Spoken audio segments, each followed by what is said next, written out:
Hello, everybody, and welcome back to the Matchup Report. Here for an exciting episode after the first round of the NFL playoffs. Definitely excited to talk about and review some of these games, which most of them were exciting. A lot of exciting fourth quarter matchups, especially where we saw I think there was two different games where we saw like four different lead changes like in the fourth quarter. So it was a lot of good back and forth games that we got to see this weekend. Like I said, for the most part. So we'll get to that here. Excited to talk about the games that did happen. We're going to talk about some more of the coaching changes that have happened. I'm sure everyone knows by now, Mike Tomlin stepped down as the Steelers head coach. We'll get into that a little bit. Some more of the other smaller roles that were let go. We'll touch on those for a little bit. We'll have a different little kind of mini conversation about some sports media stuff that happened that was interesting over the weekend that got blown way out of proportion and that we thought would just be fun to talk about as recent or close to be graduates in sports media. And then, of course, we're going to preview every playoff game that's coming up this next weekend. As we're going through that, it'll be a little bit different than kind of how we did in the regular season, where we would pick like sort of different games, matchups. Obviously, there's going to be less and less games and matchups to talk about as the playoffs go on. So we'll talk more about those individual and unit matchups as we go through each game and possible fun ones to look out for. So exciting one ahead for us here. Can't wait to talk some football as usual. So let's get straight into it, Jay. All right, let's go. First playoff game we're going to talk about, we're going to go in order for how each game was played. So first we're going to start with the Rams and the Niners, Jesus. The Rams and the Panthers. Already stuck with I your know, mind. I'm already We'll get thinking to 'em, ahead. don't worry. I know. We're going to be talking about the Rams and the Panthers, which was a game I was definitely looking forward to watching because previously when these two teams had played, the Panthers beat the Rams in what was a stunning game, obviously, when a team like that beats the Rams, who a lot of people consider, still even now consider, to be one of the more legit Super Bowl contenders within the playoffs. And I think the Panthers in this game showed a lot, and I think they have a lot to be positive for going forward. They did ultimately lose, of course, but this was a fun game. Like this was a great way to start the playoffs, I think. Yeah, and I think you talk about the Panthers, and I think that's and I feel like my stance in this is that it's going to be like this is like hugely positive for the Panthers, and it is. But I think looking at I'll start with the Rams side of this as well. Are you a bit worried that that this game was able to be this close for the Panthers? Not really. So I didn't say the final. Sorry. This final score was 34-31. Yeah. This is one of the games where there were four different lead changes in the fourth quarter.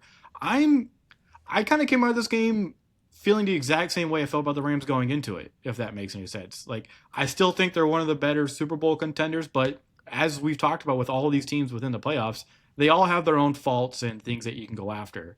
And I think that kind of shone through for the Rams in this game, but at the same time, they also showed why they are one of the better, more legit contenders because of the MVP quarterback, the potential MVP quarterback that they have in Stafford, and a crazy weapon in Puka Nacua, Sean McVay running and calling everything, and a defense that can do just enough for you when you need them to because of good coaching and coordinating and certain players. So for the Rams, I just kind of came out of this thinking like, okay, their defense, especially on the boundaries, they can be attacked, and if corners can be a little bit physical with your receivers, even though like Puka's obviously a physical receiver in his own right, and he'll let you know he's yelling at the other team, tell them I lift weights, but look, there's ways you can get at them, and I think the Panthers kind of show that in a way, and I think for the Panthers mainly is it was cool to see them again play up to the level of their opponent, where it was like they were supposed to be outmatched in this, but players like Mike Jackson, for example, stepping up for this team when J.C. Horn goes down and making incredible plays. Derek Brown showing that he's still one of the better D tackles in this league and making plays. It's things like that where I came away from this still positive with the Rams, thinking that they can make a run to the Super Bowl, but also for the Panthers, like, hey man, like this is exactly how you wanted your season to go. You got into the playoffs and you kind of showed that like we're on the positive trajectory going forward, and we made it. We were a tough out for the Rams in the first round of the playoffs. So that's kind of how I came away from it. Yeah, once again, going with the Panthers side of this, it's like you put up a great fight, and the fact is like you weren't expected to be here. Like we were talking about this Panthers team, and especially considering where they were last year, where it's like Bryce Young was benched, and that was something they constantly talked about during the broadcast. Yeah. Around this time last year, we were questioning the certainty of Bryce Young's career in Carolina, where it's like your head coach is benching you, excuse me, for Andy Dalton, and it's like it's not to say it's tough to recover from that, because obviously he's recovering from that. He was just hooping in the playoffs.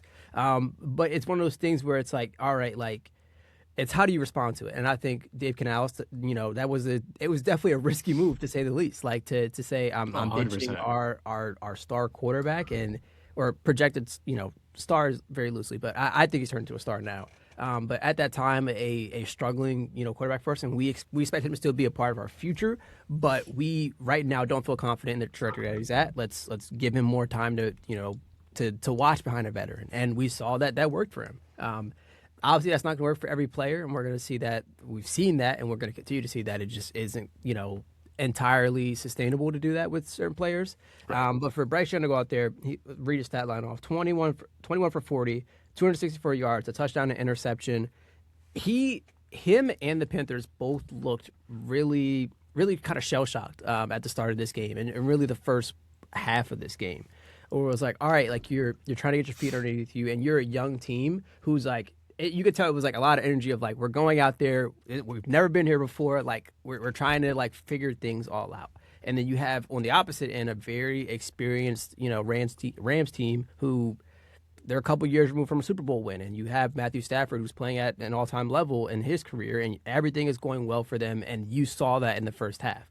But the Panthers defense was still able to do just enough where it wasn't too far out of reach. And then we saw the second half charge where the Panthers are getting their footing underneath them, and they're right there with the Rams, and then the Rams just pulled through. And I think you mentioned it, like the Rams did exactly what they needed to do, was close out this Panthers team. And Matthew Stafford was able to take care of the ball, and not, that was the big thing that cost him in the previous game, is that it was cost with the turnovers, and that's what put the MVP conversation and even more debate. But he didn't do that here. He was able to protect the ball. They were able to rely on their weapons, do what they do best, and they won this game. Yeah, I mean he threw the one interception to Mike Jackson, who also intercepted him the last one. I think he either has 2 or 3 interceptions on Stafford this year now, which is nuts. Like he should be like telling everybody that on his resume. But yeah, the Rams, and did you hear what Stafford said before the game-winning drive to Devontae Adams? No. According to Devontae Adams, Stafford came up to him before the final drive and said, "Let's snatch their hearts," and then went out there and did the game-winning drive. So that's not evil at all. Some pretty cold-blooded stuff there from your quarterback, which you love to see. So I was about to say, if I'm Devontae Adams in that moment, right, and we're going out there, and I hear that, we're going to scoring. We're winning. Yeah, we're winning the game. Winning. It's like you know the famous story of Joe Montana when he went down for the drive when they won the game in the Super Bowl. Yes. The one where he's in the huddle and everyone's like, okay, like this is the big moment of the Super Bowl where like everyone's kind of like in the huddle, like, what are we gonna do? And then Joe Montana walks up and just goes, "Oh, is that John Candy in the stands?" It was just like, oh, okay, like he is completely just like chilled right now, calm, and like stuff like that. It's like you can do the Matt Stafford approach where you're like, let's go kill these MFers and go down, or you can be Joe Montana, Joe Cool, and just be like, hey, whatever, we got this. Like, it's you know what I'm saying? Like Michael Penix on the sideline. I think when he was freestyling against Oregon, he was freestyling. Yeah, I'd much rather have that from my quarterback to show that like he is composed, and especially in these crucial moments. And I think I remember this a couple years ago, and I'm blanking. Like I don't know if this I know it was Joe Burrow, but I think they did a study to show like his heart rate during tense moments and like analyze it, and like he legitimately doesn't like his heart rate doesn't rise in those big moments when he's like fourth quarter drives and stuff. I'm like 90% sure on that, but I just remember it being a talking point a couple years ago. But either way, the Rams and Matthew Stafford, that's exactly what you want from this. And I think considering how the playoffs were for them last year, where it's like you were in this position to drive down and win the game, and then to be fair, you have a giant monster on the Eagles defense that decided to completely ruin that for you. But they were able to respond to whatever punches the Panthers threw and right there with them, and were able to match that and then exceed that in the end. But there's one more thing I wanted to mention from this game, and that was Jalen Coker. He had 9 catches, 134 yards, and a touchdown. Like, I was going to bring this up. The touchdown throw, my God, that was a special throw from Bryce Young to Jalen Coker in the end zone there. That I was stunned when that throw happened. What I will say is that like with the Panthers and really any team that's like you get to the playoffs early and you're like, oh, like what do we do?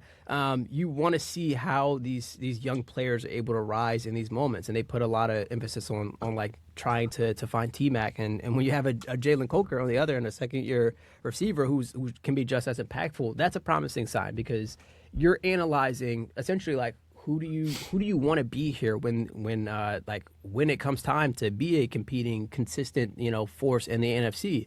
And I first time I'm mentioning OKC today, but with OKC, you when they got to the playoffs early, it was like, oh, like okay, like what do we need to analyze, like who is doing well in these moments and what do we need to improve on? What did they do? They saw that rebounding was an issue. Okay, go out and get Isaiah Hartenstein. Chet is, we can trust that he gets healthy, but bring that big force of Isaiah Hartenstein. Oh, what else do we need? Another on-ball defender who can guard 1 to 5. All right, get Alex Caruso. And we saw these type of things, and I think the Panthers are going to take a very similar route where it's like, all right, like we're like, and considering all the adversity, where you have J.C. Horn go down, you have Ike Okongwu go down, like these were things where it felt like, oh man, like this game might it's just going to spiral from here because the Panthers just don't have the personnel, they don't have the experience that the Rams do, and then for them to just battle back and have the type of spirit that they did really through the rest of this game says a lot about the Panthers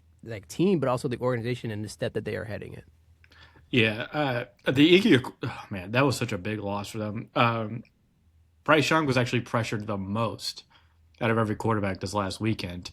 And I actually think their O-line has improved and has actually been pretty decent throughout the year. But when you lose what is a really good left tackle in Icky, then, things can not fall apart, but obviously things become a little bit more difficult. And they've been dealing with injuries kind of across the line a little bit in general. So I think you're right. Like this was like a sign where it's like, okay, what do we have and what can we build on going forward that's positive? I think you're right. T-Mac and Jalen Coker, that's a pretty fun and like big receiving duo that you have there. And I think Leggett and Horn can I think they can be good like complementary pieces for you. I know a lot of people are upset at one of them for dropping that passing the end of the game, but I do think then you have Chuba Hubbard and Dowdle, and I think they actually do have some like decent tight ends as well. They have a base to go forward with here, like a positive, like, okay, hey, look, we saw what we did in the playoffs, who performed, who didn't. You've got two good corners now. Safety could be better. Like I like Merrick, but I do think they could like improve there a bit, and then a linebacker as well. So it's like you now have a way to go forward. I mean, the defense in general needs a lot of help. If Farrell, for good reason, is getting like head coaching interviews, and I hope they can keep him and continue to build this defense with him. I think that'd be a lot of fun to see because I do think he can be like, he is a special coordinator within this league. He's just been stuck in hell with the Panthers for the past few years, dealing with a very, very, very large lack of talent at that side of the ball. But yeah, I just the Panthers, man. I was big on them all year. I think we both kind of were, and it was cool to see them get to this moment and show that like they did belong. Yeah, and especially the way we were talking about it going into the past couple weeks, really, where it was like, all right, whoever is the NFC representative is just an easy out, and the Panthers were anything but that. And you look at the future, and they're right now projected to have the 19th pick. Obviously, not the best if you're like considering, what you can do, but you can, maybe get a bit aggressive with things, especially really considering how you want to play this. Obviously, you mentioned all of the areas that they need to improve on. And I really want to see how aggressive the Panthers are with these decisions and going forward and saying we really this would be the ultimate trust in the organization if they're like, all right, we're going to trade up and really like solidify our defense and get a big piece to really kind of, or a big draft piece or even a big free agency piece to really kind of just continue to progress in what they're doing.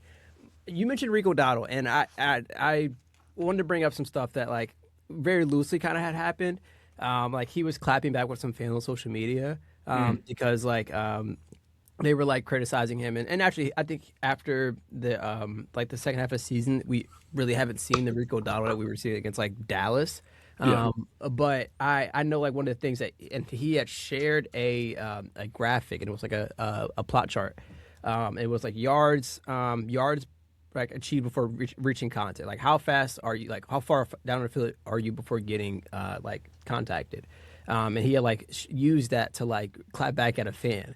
And it was like, and also he was bringing up the the lack of carries was a whole point. So I'm kind of questioning Rico Dowdle's future in Carolina, but either way, you still have a Chuba Hubbard, and I like either way, like it was a great 1-2 punch, and I think you can easily, I don't say easily get someone else to replace, Rico Dowdle, especially with the season he had, but I think other teams are going to want to step in and throw him more money, and you could be like, hey, like we're okay with that. Yeah, I actually think the Panthers could have ran the ball. I think they were having more success running the ball at times in this game than passing. But so I think they could have actually leaned into both of them a little bit more. But like if you're looking at their EPA per rush, they were one of the better teams over the weekend that was running. They were at they were one of the only few teams that was positive with the run this last weekend, honestly. But I just I don't know, man. Like even if Daddle doesn't come back and you lose him, whatever it may be, like you said, you still have Hubbard there and some like I don't know, maybe Etienne's the younger Etienne's got something for you, and there's some other players you can pick up. In fact, I don't even know if the other Etienne and Jaguars, I think he's about to be a free agent. So I don't know. There's always other options to build on and deal with it, but you have a good base to work with for the Panthers going forward, which is a lot of fun to think about, and I want to see this continued production and progression with both Bryce Young and Canales as they continue to work with each other going forward. Last thing on the Panthers before I want to touch on a couple more things with the Rams. This is really just one last thing. I always forget how bright Andy Dalton's hair actually is. And when they're wearing those darker jerseys, it pops, man. There was one shot. It was Red like after a Rocket. touch. Red It was Rocket. after a touchdown where they showed Andy Dalton like dap people up. I was like, Jesus! It was blinding how bright his hair is sometimes, man. I don't know. That just stood out to me in the game for some Is reason. that your take that like it isn't real? Is that you think he like Oh no, it's real. he It's just dyes his it's hair? Is that your speculation? no. I was just saying, like, just a comment. Like, he's got some bright ass hair, and I always forget about it because we don't see him for a while, and then you see him on the sideline wearing like a darker jersey. Like, I think they were in their black jerseys, and it's just like, whew, bright. But anyways, for the Rams, after this weekend, because we talked about this before the weekend, like, who were we most confident in? Like, who would you pick as like your like one guy or one team to like go in on? I think I said the Rams. I think you said someone different, didn't you? I think you maybe said Yeah. Seattle. Yeah. Yeah. Um, how are you feeling? Like, are you still the same with the Rams after this? So, and this is my concern, and I think it's naturally been a discussion recently. Is like, does the first round bye hurt your chances because like you have to try to get in rhythm against a team that's already played, and I think that genuinely might be a concern, especially considering the struggles of Sam Darnold the past couple of games, and I say struggles very loosely because I think like compared to and actually, ooh, excuse me, it's being compared a lot to how things were last season and how like the Vikings really struggled. They had the bye and then they had the bye, and then were knocked out. And I'm a little like I don't want to say nervous, but I still think that Sam Darnold is a weakness that holds back the Seattle team, but that Seattle defense, it really doesn't matter. Like if Sam Darnold plays mediocre, like Seahawks still will most likely be able to win this game. Kind of like we saw with the Texans. Yes. And then they do just enough where it's like, all right, here comes offensive reinforcement. And like we'll get to that, but that game 36 doesn't that doesn't do it justice. So I still stand on the Seattle. Like I still believe that they are the team to beat, especially at least looking at the NFC. But the bye does kind of make me question. All right, like does this Rams team? So I think like Rams are the two options that I would say like they're right there with them. Every other team in the NFC, I'm looking and I'm like I don't know. So yeah. Yeah. And we'll obviously, like all these teams that won, we're going to talk about them again. So we'll get back to the Rams here soon when we talk about their next matchup. But yeah, man, that was a good first game for the playoffs. It was a really entertaining one, and I came away feeling good about both teams, weirdly enough. All right. Next game. You ready? Yep. Bears Packers. My first note on this was just that like Caleb Williams is special. That was like the first thing. Huh? Cardiac Bears. Dude, it was 21-6 at the beginning of the fourth quarter, right? And the fourth quarter started with the Bears having the ball and they actually got like a good punt return. And that there was a moment there where I was like, okay, they get some momentum here. But then they kind of stalled out and they got a field goal, and I was like, okay. And then they get a stop again, and then it was another game where in the fourth quarter it was like back and forth, back and forth, back and forth, where it was like the both teams stalled out. Like the Bears weren't able to get anything until the fourth quarter, basically, and the Packers stalled out until the fourth quarter again after having 21 points in the first half. But then when they get back into the fourth quarter, it then just became like after that field goal, it was like, all right, we're just gonna go touchdown, touchdown, touchdown, and then the Packers were able to get back to a 11-point lead after the Bears finally got their first touchdown. But then even after that, it was like, the way I'm going about this is there's a lot of talk about the Packers after this game, whether or not they should be questioning like their coaching and things like that. And while I do think there is some credence to that, what can you do if your kicker is missing extra points and field goals like that in the fourth quarter of what becomes a close game when the other team is coming back, right? McManus, shout out Temple, missed some. I don't know if we want to shout out Temple with this one. Yeah, I don't know about that, but he missed some crucial kicks in this game that helped the Bears get back, and that's not the takeaway from what the Bears did. Trust me, Caleb Williams and the Bears just did some special shit here in the fourth quarter. There was one throw specifically from Caleb Williams. It was like 4th and 8 or 4th and 15. I think maybe I'm thinking of 15 because Rome Odunze caught it, but it was 4th and long, and fourth quarter, right? You got to have it. You got to keep the drive going, and Caleb Williams has to roll out to his left to make the play, and he ends up throwing it, layering it over two defenders in between the third one, honestly, that's above Rome Odunze. And the picture of him throwing the ball from behind is he's doing the MJ pose. He's doing the MJ pose while completing this improbable pass that probably only him and 2 or 3 others in the NFL could even try to make. And he gets it there perfectly, and he goes down, and they end up getting like a touch. Caleb Williams did some special shit in this game. It was a rough start. Don't get me wrong. It was a rough start, and he was getting pressured kind of often, but not enough where it was like, let's see, what were the pressure numbers here? He was pressured. Dude, I had it here. Sorry. I'll read off his stat line in the meantime. 13 times. Yeah. He was pressured 13 times. 25% pressure rate. So it's not like they were getting after him too much. Yeah. His stat line, he was 24 for 48, 361 yards, 2 touchdowns, and an interception. But yeah, his arm talent is something that arm talent is, I think it really kind of goes underrated in terms of like today's game. Like you have like a Josh Allen who could probably make that throw, Caleb Williams, Patrick Mahomes, obviously. But when you're really in a clutch moment and you need somebody like to perfect placement of the ball, I think it's truly difficult to find someone like that, especially like rolling to his left.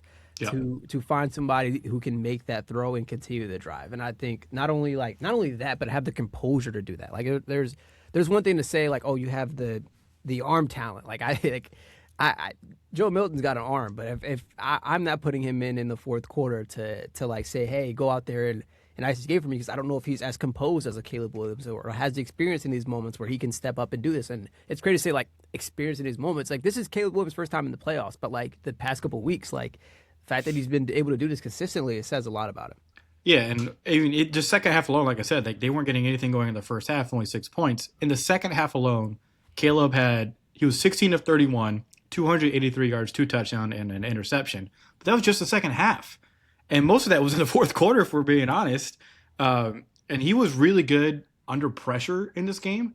And when he was under pressure and they had to go more tempo, like he was getting the ball out quicker, they looked the best. So it's like if he gets in a rhythm and he's able to do the special stuff like out of structure, this offense is like it can do like special shit. And then when you have a Rome Odunze who can go out there and be productive for you, along with a Luther Burden who really started to emerge in the second half of the year, my guy, if you really started to emerge in the second half of the year, and then you still have DJ Moore who gets that final touchdown against the Packers again, like the killer like touchdown against them. Like you have all this going, you have a good run game with a two-headed monster. You're missing one in the passing game. Colston Loveland. Oh yeah, trust me, I was going to get to him. 8 catches for 137 yards on 15 targets. And it wasn't just what he was doing in the receiving game. He is a complete tight end, man. Like there was the DeAndre Swift touchdown. He was one of the lead blockers for that, and it was like he is. I mean, as a rookie, he's already looking like he could be one of the special tight ends in this league, which there's a lot of really good young tight ends in the league now. Yeah. All of a sudden, like we're seeing a really special new generation come in here as we say goodbye to like the Travis Kelce era. Yeah, and it's crazy to say, but like you can really see that a lot of them were influenced by Travis Kelce, Yeah.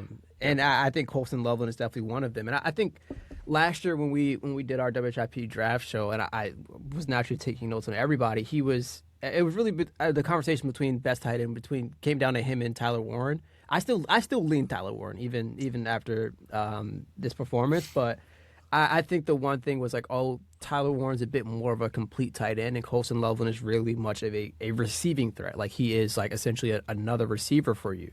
So I did have a little kind of doubts about his like what the pass protection will look like, and even the run game protection. I I was proven wrong a little bit. Not to say I was like I don't think he was gonna be a terrible blocker, but I to this degree at this age already is impressive.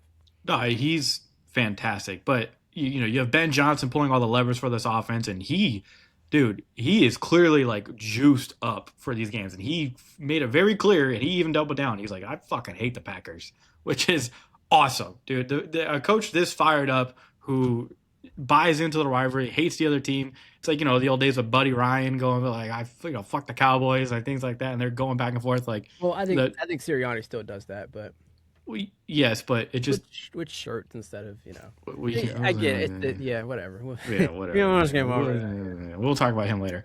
But no, truly a special game for the Bears here, and it was a significant game for them and their franchise, right? Because this was it was their seventh win this season, when trailing in the final 2 minutes of regulation. 7, like that is nuts. Like they just you're like you said, they're the cardiac Bears. They're able to just keep coming back on these teams, and when you have that confidence, that's why when it was 21-6, this team didn't flinch. They just kept going. And I need to shout out the defense as well. Like the defense did some like special stuff here in the end to like help win the game. When you have the safeties and Byard and Brisker who are always making plays for them. The D line is able to do just enough. Like neither quarterback was really pressured that often. In fact, I think they were both the pressure percentage for both of them. Yeah, it was 25% for both. So it's not like there was an insane amount of pressure. And I'll say that the Packers. There's an interesting conversation to have also with the injuries that they have, like missing Devontae Wyatt and Micah Parsons. If I'm a Packers fan, I would feel no shame in saying like, oh, I think this game could have been different if I had Micah Parsons or him or Devontae Wyatt. Like I do think they could have made a difference in this game.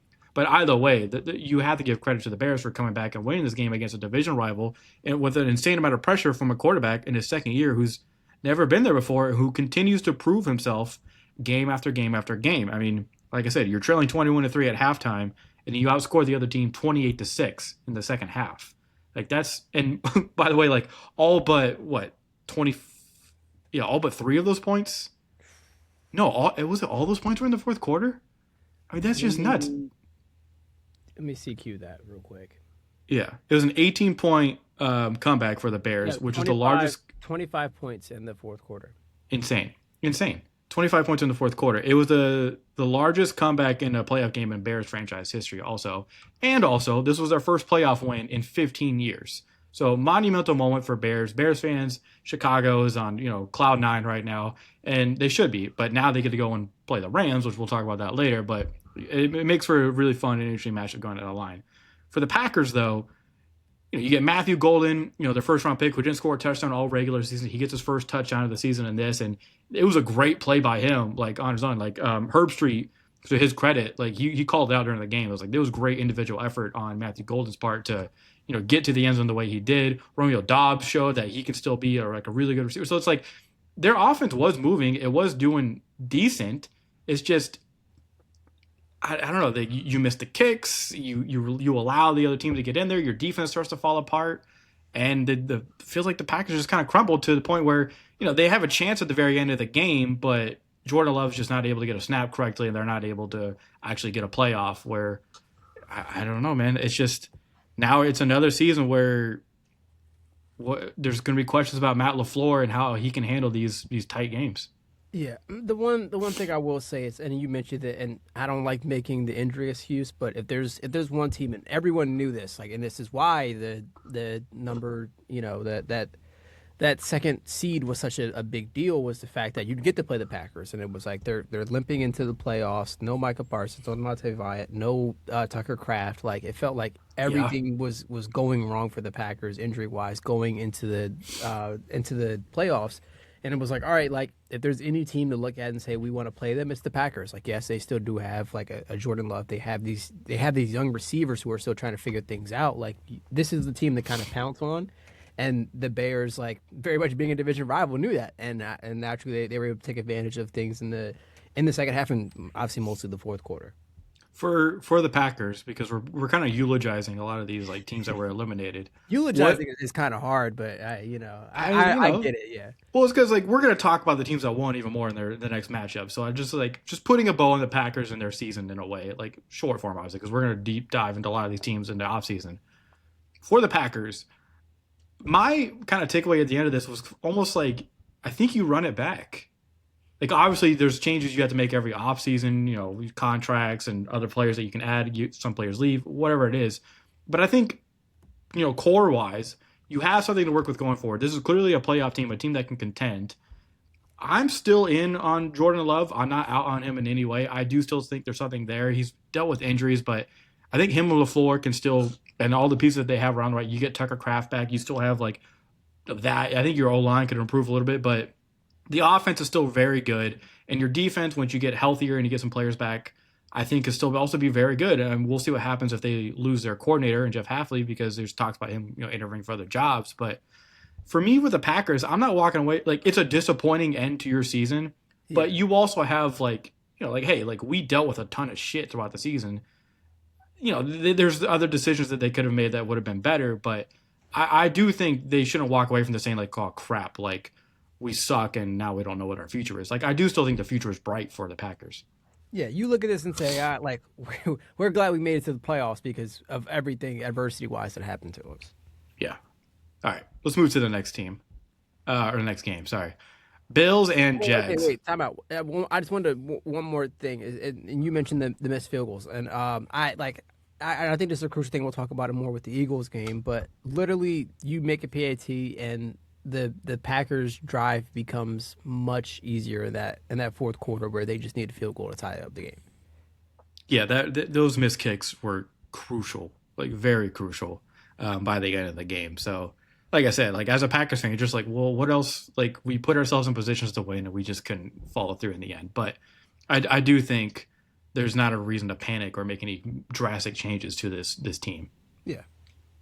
All right, next game, Bills and Jags. Okay, another crazy fourth quarter, a little bit back and forth. Um, Man, the Jags started this game or just throughout the entire game for the most part until kind of in the second half. They were running the ball so well, especially on these outside plays. Like they were getting so much with these runs.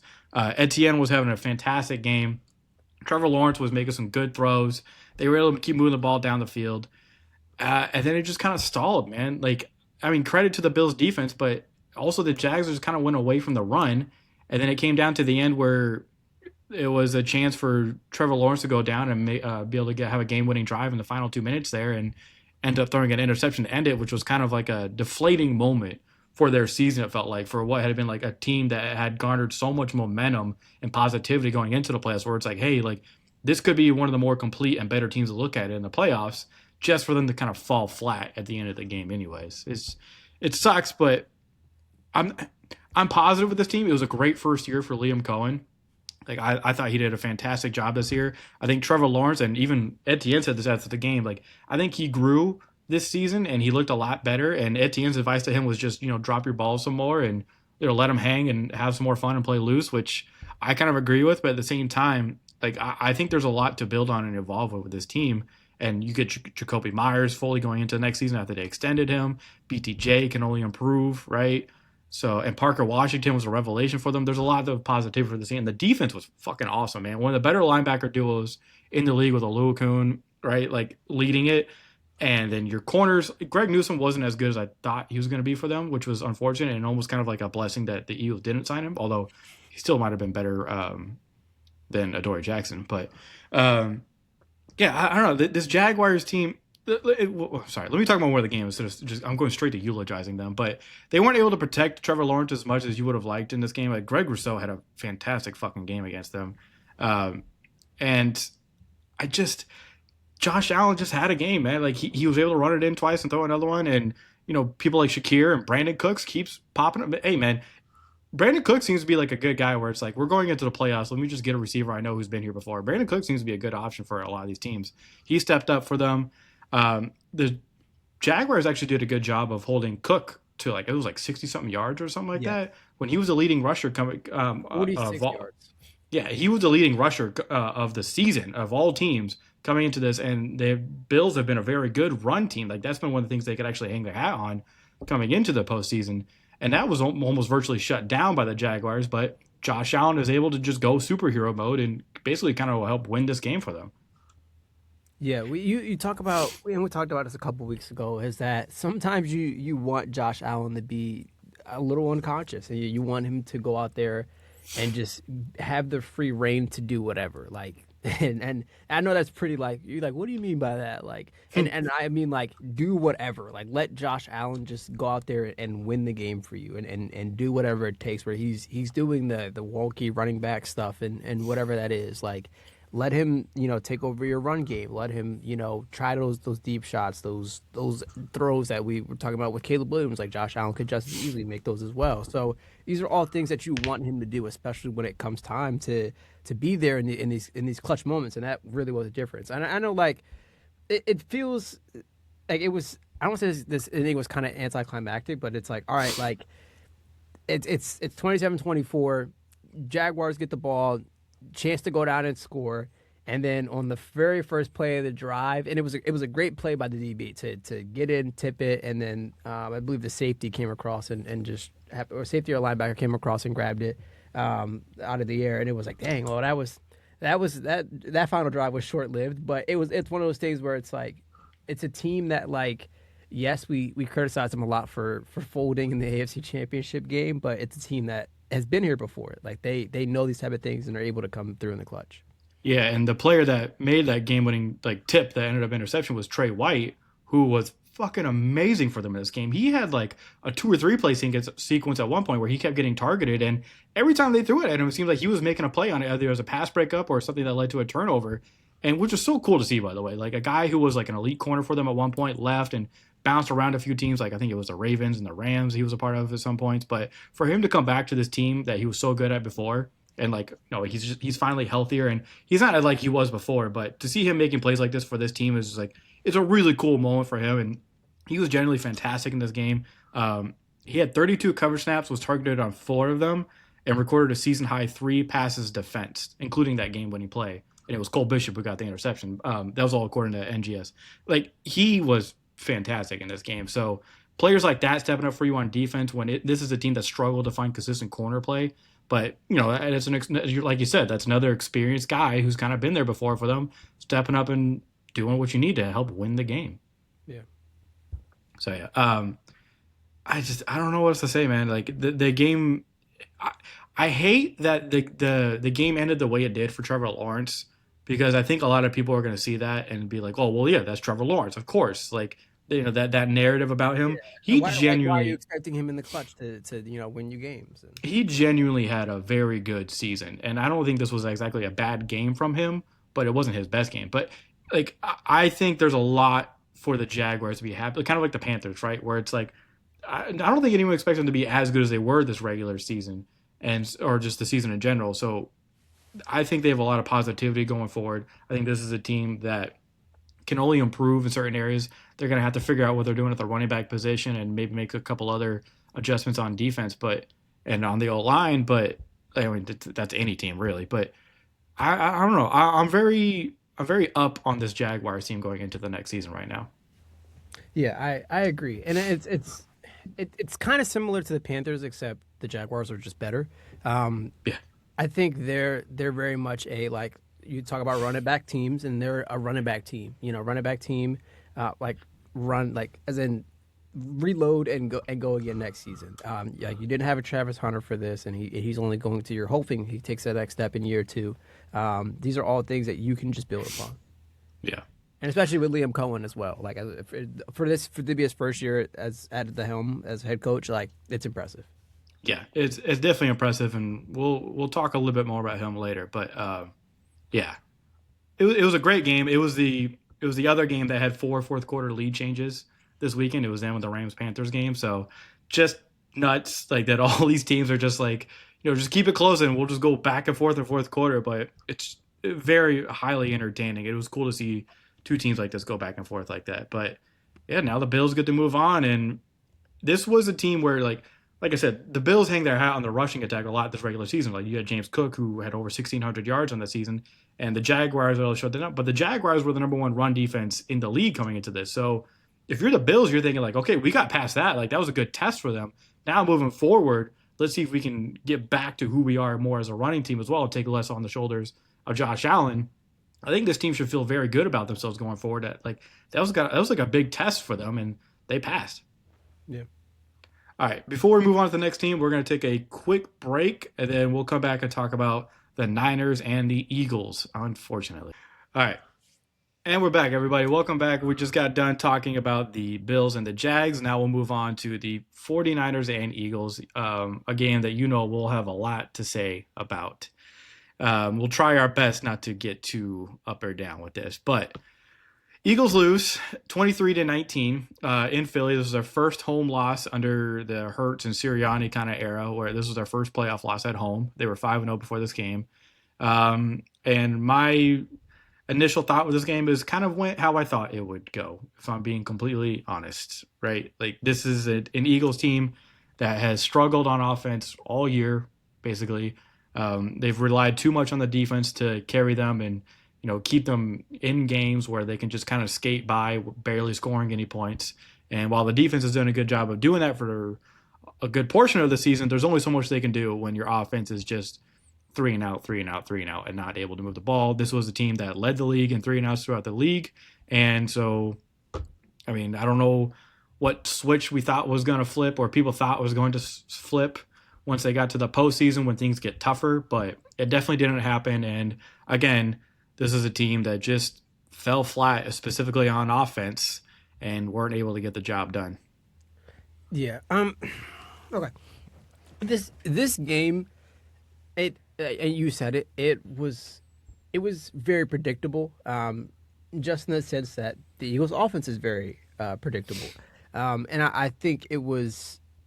Yes, you can say all you want. Yes, Jake Elliott, if he makes one of the he makes that PAT, or even the PAT and the field goal, it's a tie game. And the Eagles are driving and potentially winning a game. But it is very easy to get into the territory of hypotheticals. And I think that is you can only control the controllables. It's a windy game. You missed field goals. Jake Elliott's having a down year. All right, cool. Put it behind you. Go down there and win and with all the chips, push forward and say this is your moment to go win the season, or no, not win the season, win this game to keep your season going. And I should have pulled this up before. I'm pulling it up now, but there is a screenshot of Jalen Hurts in the pocket for the final play of the season for the Eagles. And yeah. I looked at this and everyone's like, well, now we know why this game ended the way it did. And I have to agree because the play calling has, and you said this I think last week or the week before. It feels like it's Madden suggestions where it's like, all right, like. We need a play here. All right. I don't know if I want to look through the playbooks and choose my own play here. I'm going with whatever coach suggestions gives me. And it's like, well, it's giving you two run plays, one of which is right up the middle. All right, perfect. Give it to me. And that's what it feels like at times watching this Eagles offense. Obviously, you get. I think like a lot of noise will be made about the AJ Brown stuff and him declining to speak with the media after.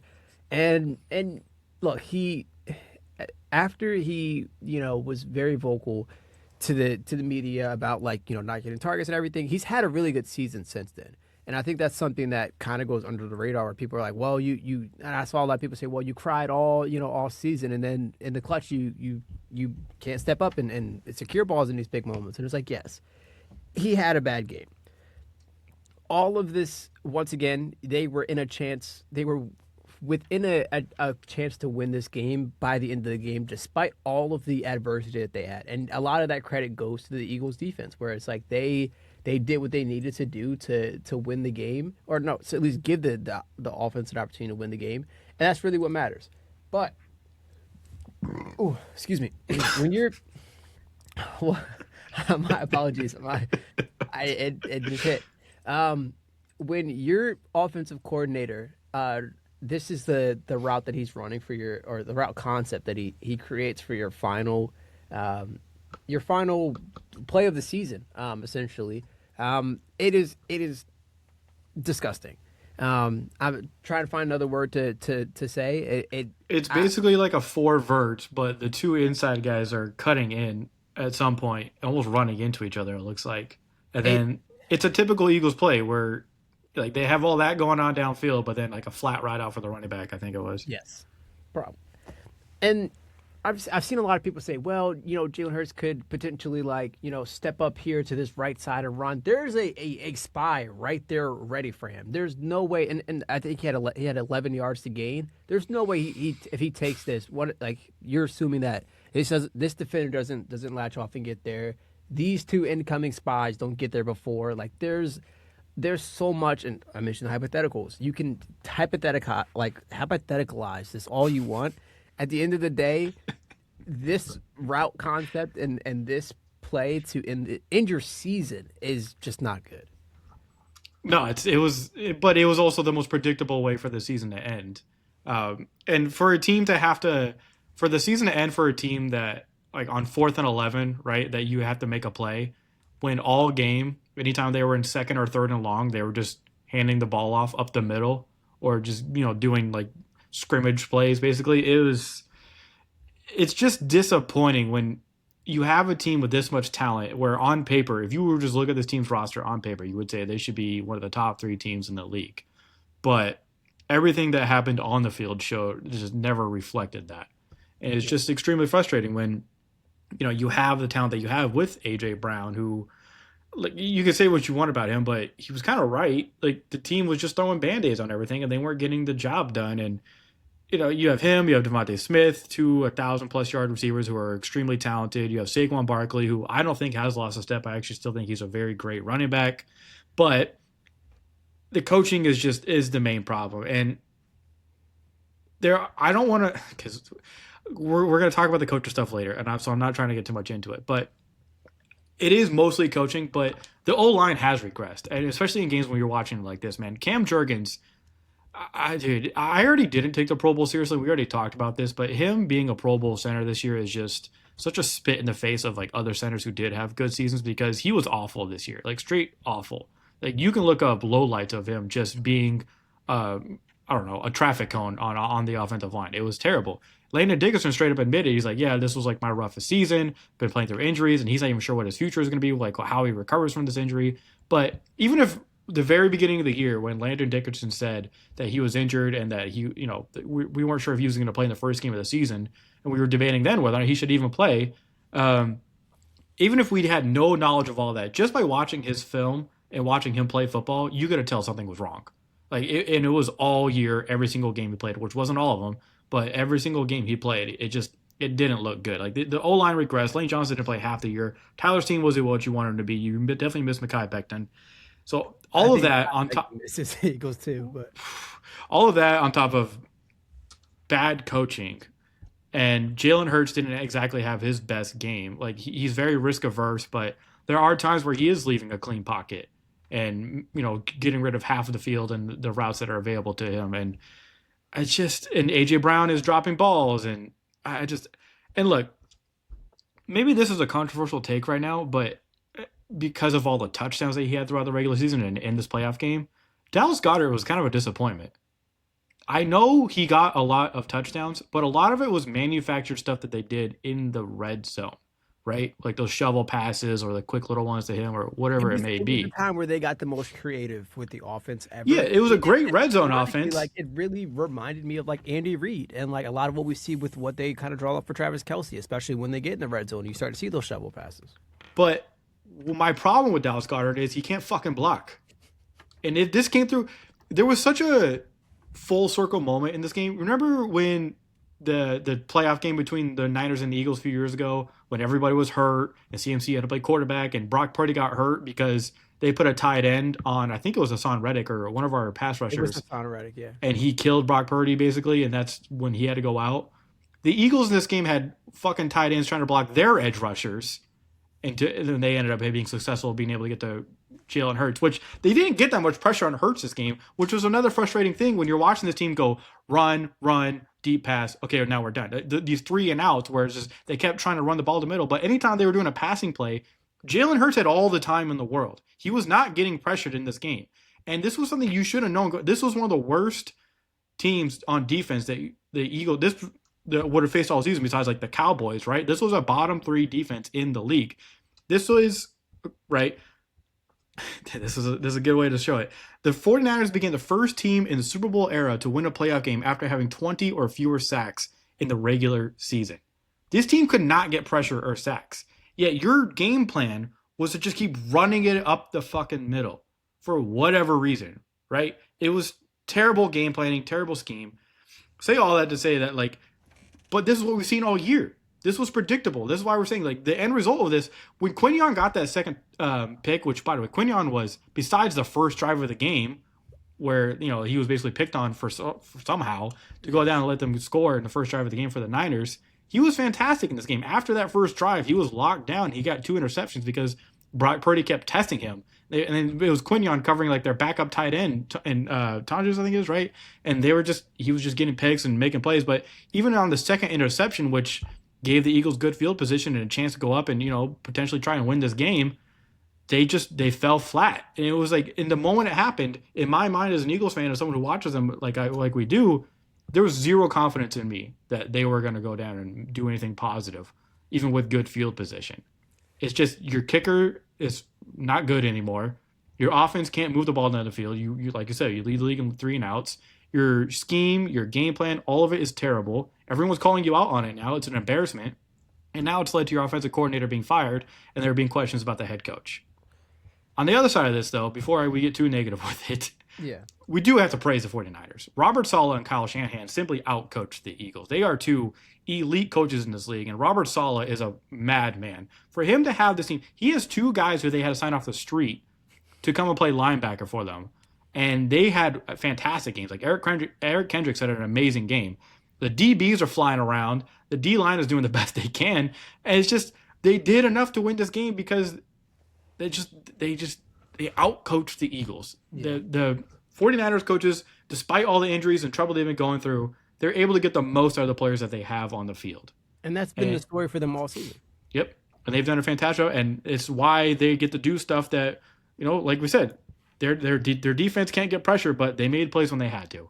And the Eagles just kind of, I don't know, again, it's the conservative stuff. It's an arrogance. This is my main thing with the Eagles all year, from the coaching staff on the offensive side of the ball. There was a level of arrogance to it that kind of like trickled down from them down to like the last player on the team, where it was just like, hey, we have the people that we have in the building, which means we have a chance to win every game we're going to do. So we're going to do whatever we can not to lose the games instead of doing everything we can to win the games. That's how it felt all season, and that's how it felt this game. The final thing I'll say about all this is that if you were to ask anybody on the street last season around this time, they would say, yes, we're nervous for the playoffs, but the atmosphere and the intensity and the passion that was in the air as an Eagles fan was just different last year. Yeah. And I know you decided to leave us, so you don't feel that anymore. Okay. But I think there was a lot more uncomfortability and a fact that like it was just like we as a collective knew that something was off, and I think that's exactly how like the city felt like, and I'm very bold to speak of the entire city, but I think you can kind of get a pulse for these things, but like naturally like all the sports media like outlets of course, but also just like how passionate people are, especially when it comes to this time of year where it's like, oh, it's Eagles, playoff stuff, and we don't see Bubba super excited for the playoffs. And it's like, well, we know that like the passion and the energy just isn't the same this year.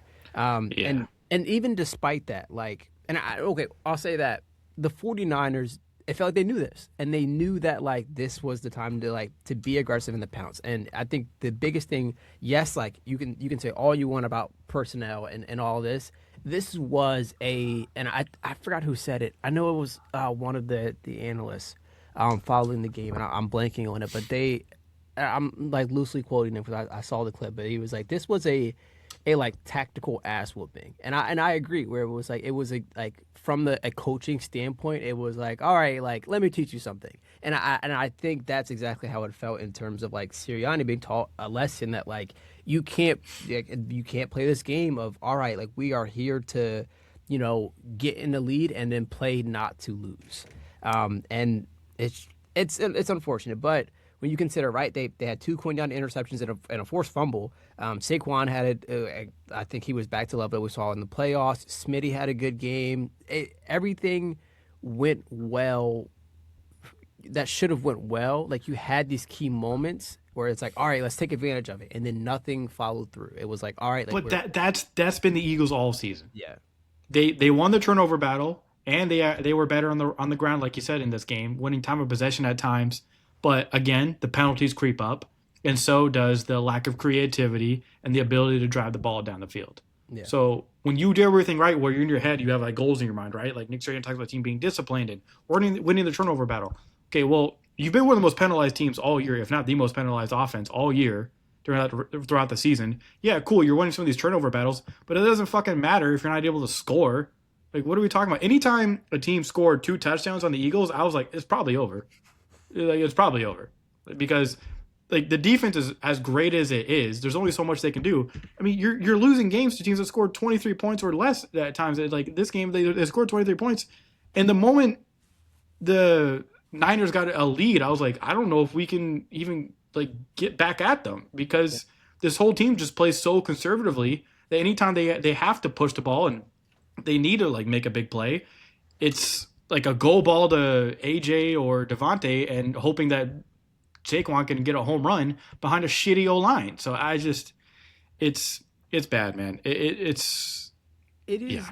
My final thing to add is that it is impressive that Kevin Patullo's job before offensive coordinator was to be the pass game coordinator, and you draw up the most hitch routes in a game this weekend by a significant margin too, where it's like it is. If you're the pass game coordinator, I like, and I think this really kind of puts a new perspective and a new appreciation in the light of Kellen Moore when you really kind of analyze this type of thing. Him and Steichen.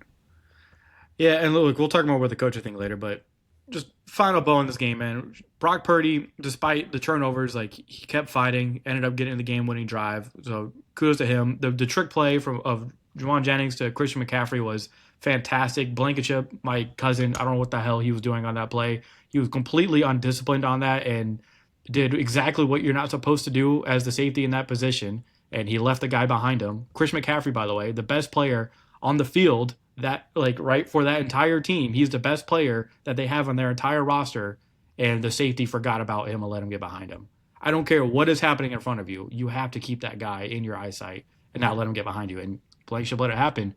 And it was stuff like that where it's just like, Yeah, if the defense is going to get got like that, then the offense isn't going to be able to win this game. Demarcus Robertson had 6 catches for 111 yards and a touchdown. Like And he was especially that talking some opening crazy drive shit to the was- Eagles, rightfully so. Yeah, was torching them on that first drive. So it's a disappointing end to the season. It's a disappointing season in general, but it was also an ending that none of us are surprised about, if we're being honest. And the Niners, like they keep winning these games, man. And it gets to a point where you can't count them out because of their coaches and because of the few players that they still have left standing are able to make plays. So, yeah, we'll talk more about this later. All right, let's move on to the next game because there's still a lot of anger to talk about later with this team. All right, moving on, we have the Chargers and the Patriots. Where do you want to start with this one? Because Okay, I'll start by saying the same way that you said for the Rams that you don't feel any differently about them after this game, it is exactly how I feel about the Patriots. Because I feel like coming into this game, the thought process was, all right, they haven't played a lot of tough competition, and we're really looking to see this in the playoffs. But the Chargers are a team that every time we get into these positions of the playoffs, it is constantly a discussion of, I don't know. And especially Justin Herbert. This was something that we talked about at the very beginning of the season when we were previewing. It is what truly is Justin Herbert really that guy to get you over the hump? And it's difficult to say, but I'm really starting to run out of excuses for him where it's like, all right, like you still need to find ways to win games. And especially if, and if is a very interesting word in all this, because I've heard Justin Herbert get called if man. And to some degree, I can't help but say, like, I understand it.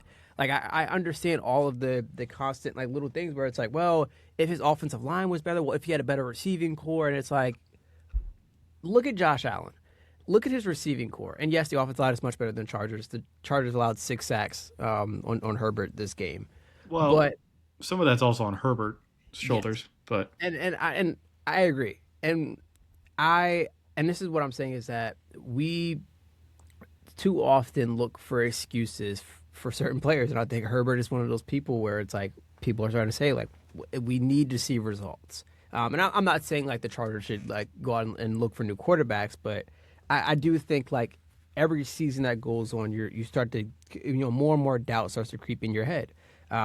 He finished 19 for 31, 159 yards, 0 touchdowns, and then was sacked 6 times. So in a playoff game, and for you to only put up 3 points against this Patriots defense, and yes, Patriots defense, great. I think the Chargers made them look a lot better than they actually are. I agree. Yeah, this was. It's again kind of the thing where it's like we said this in our season preview where we're like Justin Herbert has all the talent in the world, but anytime you guys get to the playoffs, it falls apart.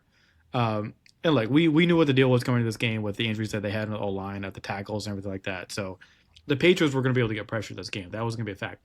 But it was how Justin Herbert also handled the pressure in this game, where there were times where he was running before he even needed to. He was making bad throws where he was clearly like feeling pressure that was or wasn't there. Like it was the O line was bad, but then also the quarterback kind of crumbled under that pressure, and just even the thought of pressure just kind of made everything fall apart right away. And they just look, man, like you said, 3 points is disgusting for a team that has a quarterback like that behind them. And I mean, like they fired their offensive coordinator today, and we'll talk about that in a second. But it's just I don't know what to make of the Chargers at this point with Herbert. Is it just praying every year that you have a healthy O line and then maybe you can finally have the season you want? I don't know, but it's just it was disappointing. But on the other side, like look, the Patriots only put up 16 points, but we talked about how they haven't been playing a lot of good defenses throughout the regular season, and that this was going to be a good chance for them to test themselves against a good defense.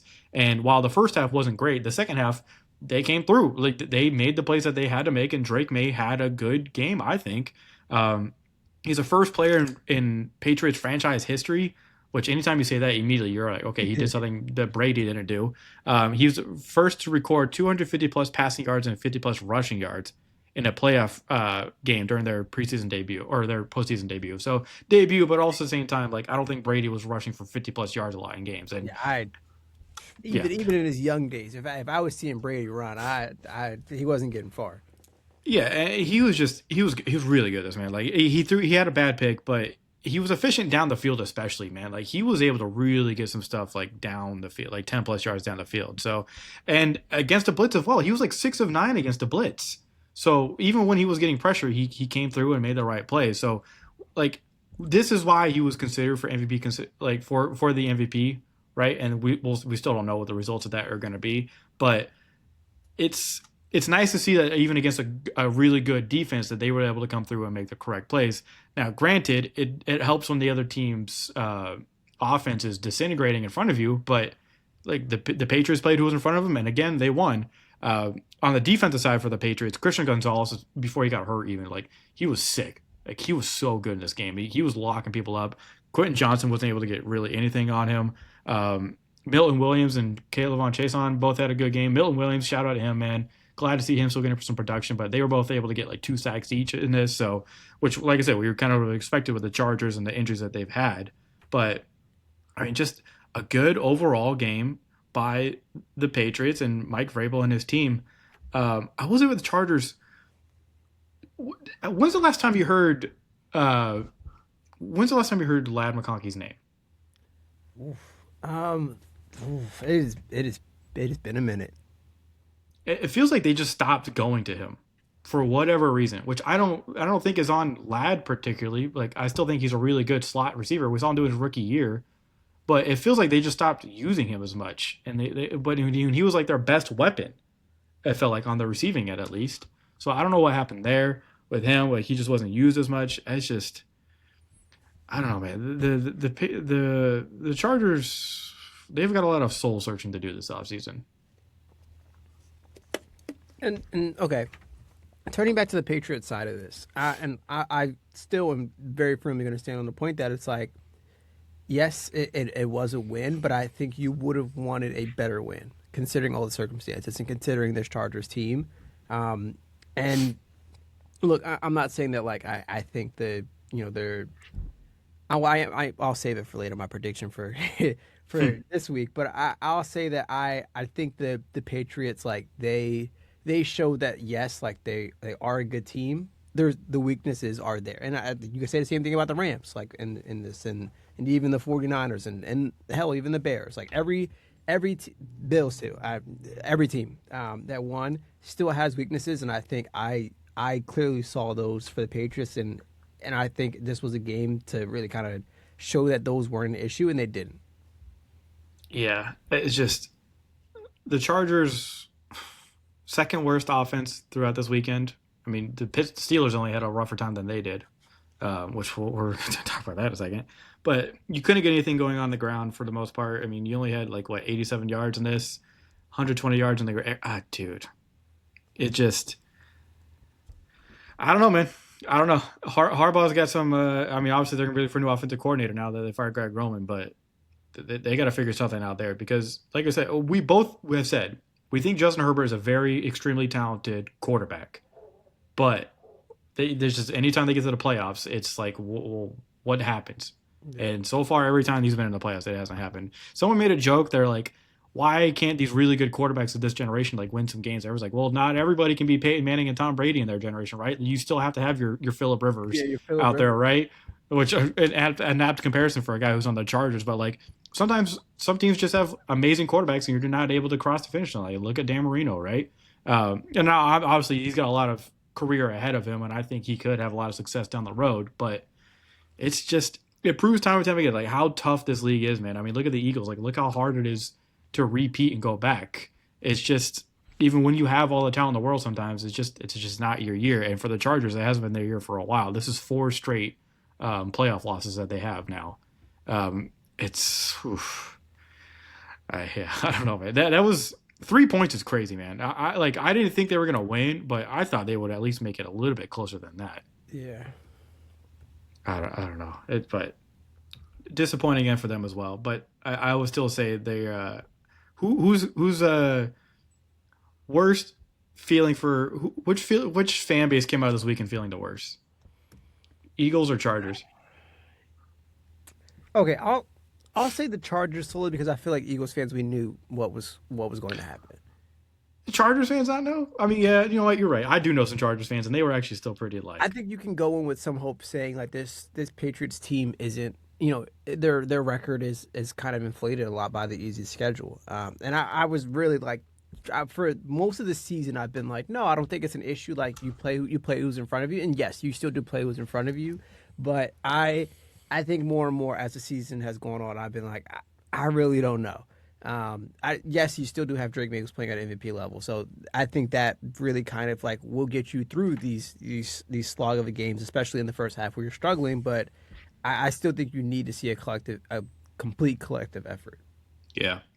With the Patriots looking forward, we'll talk about this here soon, but Will Campbell didn't exactly have the best game this against the Chargers. And there's definitely some other defenses that have some more potent edge rushers for them to worry about with that going forward. But yeah, man, this is the team.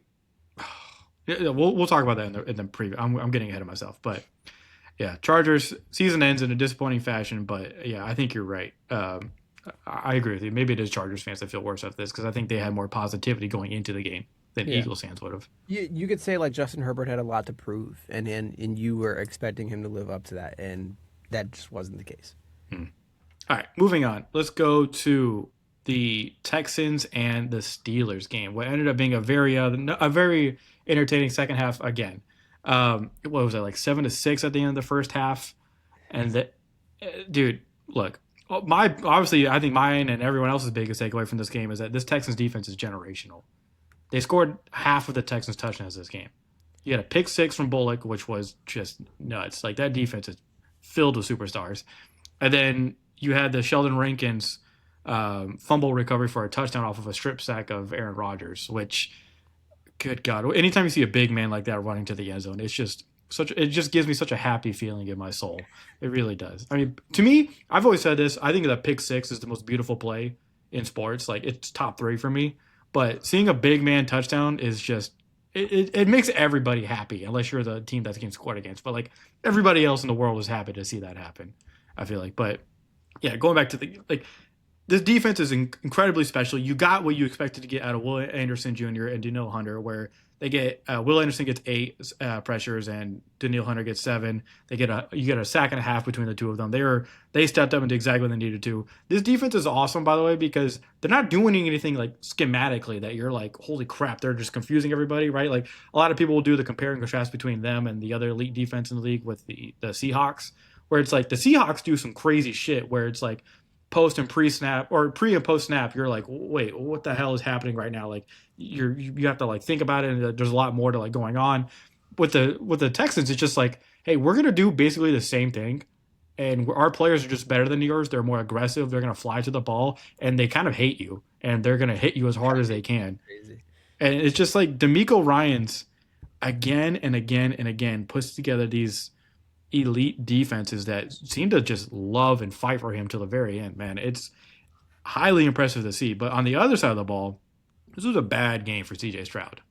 He did enough to help win this game, right? You get a couple, he was able to get that touchdown in the end. Christian Kirk had a fantastic game. Woody Marks did enough for you, right, to get you that touchdown. But it is like we all know this team is defense first, and it's just CJ Stroud. Can you survive behind that bad O line enough to help us get this win? But even behind this O line, which was terrible, he could have played better. Like some of the decisions, like stepping up at certain times and not stepping up, it's just he didn't do himself any favors with some of the decision making that he did. But like we said, in the end, it's just all you have to do is enough. This defense will put you in positions to win. You have to kind of play your part. Yeah, and so you mentioned that fourth quarter where the Texans scored 23 fourth quarter points. And yes, CJ Stroud didn't have the game you were looking for, but you got a good game out of Willie Marks. He had 19 carries, 112 yards, and a touchdown. And you really don't have to do too much as a Texans offense. It's like don't turn the ball over to put your defense in unnecessary harm. You can go 3 and out a couple times. Try to get down and score these field goals. At least put some points on the board. But play it safe. CJ Stroud only had 1 interception. Yeah, I think yes, you can say you could have seen him play better, and yes, I still think he will play better. Like this is a player who's still very young. We're still seeing him progress, and especially behind a bad offensive line, it's going to be interesting to continue to see his progression. But with that being said, I still am impressed with just the Texans defense. There was a couple of times where they just really hit Aaron Rodgers. And I'm blanking on what play exactly it was, but I know it was in the fourth quarter where it was like a slow-mo and they played it of Rodgers just it looked like you could see his head moving around in his helmet with how hard they had hit him. And I was like, Jesus, I couldn't imagine trying to run away from Will Anderson and turn, and then you're like, all right, I got away, and you look up and Daniil Hunter's right there coming from the other way. So it is, and yes, they're going to get a lot of credit for it, but you have stars all across that Texas defense. Yeah, Aaron Rodgers was pressured on basically 46% of his dropbacks in this game. which is I think second most on the weekend. Do you want to know who was pressured at a higher pressure percentage against them than him? Um, oh, wait, let me guess. Let me guess. All right. Aaron No. Rodgers had the second highest pressure percentage against him. Who Yes. had the first? Was it CJ Stroud? It was CJ Stroud. Ah. It was CJ Stroud. So, like I said, like just you have a generational defense against like a mediocre offensive line versus a good defense versus one of the worst O lines that we've seen in recent history, just going at it with against each other. So I just, yeah, you feel for CJ Stroud, but it was kind of like the same thing with like Justin Herbert, where yeah, he's getting faced with pressure and like his offensive line is not able to hold up as well, but he also didn't help himself in this game. So you hope that and going into the next game, you can get a little bit more out of him to help out the defense, which had to score 2 touchdowns for you in this game, basically. So it's just, and then, man, there's just defense. I want this defense to keep going. Like I want to see this defense keep going. Like this is now one of the teams I'm just kind of like low key being like, I want to see how far they can get just based off of this model that they have going around right now because it's extremely impressive what this defense is able to do every single game that they play. Yeah. All right. Anything else for this game before we move on? Because like we're gonna kind of eulogize the Steelers as we get to the next portion here. So we'll talk about that in a second. But that was all the games from this past weekend. Like we said, a very exciting one where a ton of shit happens in the fourth quarter. That's for sure. A lot of back and forth, and we hope we can get a lot more of that this next weekend.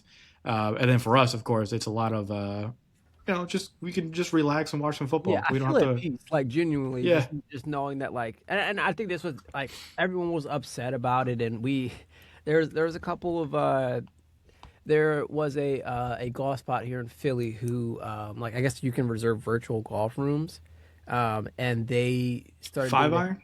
I don't know what the place is called for sure.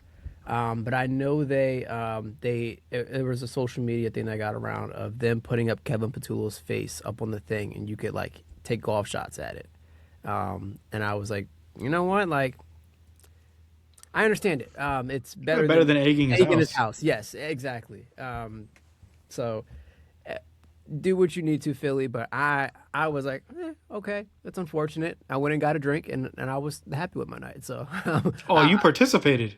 no, no, what? No, Oh, I was like, I said I went and got a drink. There's a difference. I wasn't, God forbid a man just want to, just eulogize the Eagles season some way, yeah, dude, the text messages I was getting throughout the game and then after was a lot of people like my grandparents like text me being like, "You okay? Like this is bad, but like, are you fine?" Like, there was a lot of people like checking in on me, and like in the moment, I'll admit, I was not a great person to be around. Like throughout the game, because it was almost like it's like you see the car crash coming, but you could do nothing about it. So it's just like I'm not happy right now. Like I see what's coming, I know how this is gonna end, but I'm still gonna be upset about it because all of the expectations of what the season should have been are now just all coming to its final closing point. It's just all that final bit of frustration and anger was right there. It's just like, and then it was like an hour after the game ended. I'm just like, okay, yeah, I'm actually feeling kind of at peace now because it was expected. In the moment, it sucked, but afterwards, you're just like, okay, like I'm good now. Like I gotta text my. Let Yeah. me see if I can find it. I gotta text my grandpa like the next day, like basically like you good now, and I was like, he was like, he goes, well, are you over it? My excellent advice is still to have a beer and shake it off. And I was like, I'm over it. I was like, I didn't have the highest expectations for them anyways. The moment I saw the moment I saw the ball leave Jalen Hurts' hands, I was like, yeah, I know this isn't good. And I was like, my girlfriend was literally in the bathroom, so she missed the final play. And she came out and was like, what happened? I was like, oh, the Eagles season's over. And she was like, oh, I missed it. And I was like, I promise you saw it 1,000 times already. You knew the outcome of Have you it. seen an Eagles game this year? You saw Yeah, it. and you saw it. You don't worry. Yeah, it's just extremely unfortunate, man. But all right, we got some NFL news we need to get to. We talked last week, obviously, there's always the big amount of coaching changes that happen once the regular season ends.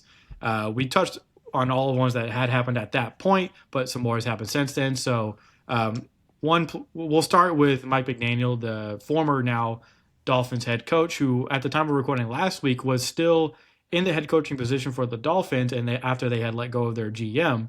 And it was, we talked about it as like, I actually kind of thought that was a good move by the Dolphins to keep Mike McDaniels because he has shown that he is still an elite offensive coordinator or play caller, whatever you want to call it, offensive mind within the NFL. And I think that was worth holding on to with how you saw what he could operate with the current offense that he had. The problem, of course, has been, the quarterback and other things, so on and so forth. They ended up letting go of him. I think it was like the day after we recorded. So he is now already being involved in other coaches. Like I think he already interviewed with the Falcons, which is an interesting choice. But he's also as like a head coach. But then he's also being looked at for offensive coordinator positions with teams like, well, name a team that needs an offensive coordinator. They're all going to be calling him. So, which hopefully the Eagles would be too now. But yeah, what do you think about this? Because I think we were both saying we thought he could have. It was a good move to stay with the Dolphins, but I think part of me can also understand why they move on for him after you moved on from your GM. Yeah, I think it only makes sense to actually want to clear house, especially considering this, and I agree with it for that sense. It would have been cool to see McDaniels kind of get a chance to like revitalize the Dolphins himself. But I brought this up last week: is that how much leeway are you truly going to give him? Because I feel like this is the better. I think this is the better option for him long term, because what purpose does he serve to us when you're essentially entering a kind of semi rebuild? Like you're like we talked about it at length of like we're not entirely sure about how this QB draft class is shaking up, and you're like you don't know if you can go out there and get a proven star, so you don't know.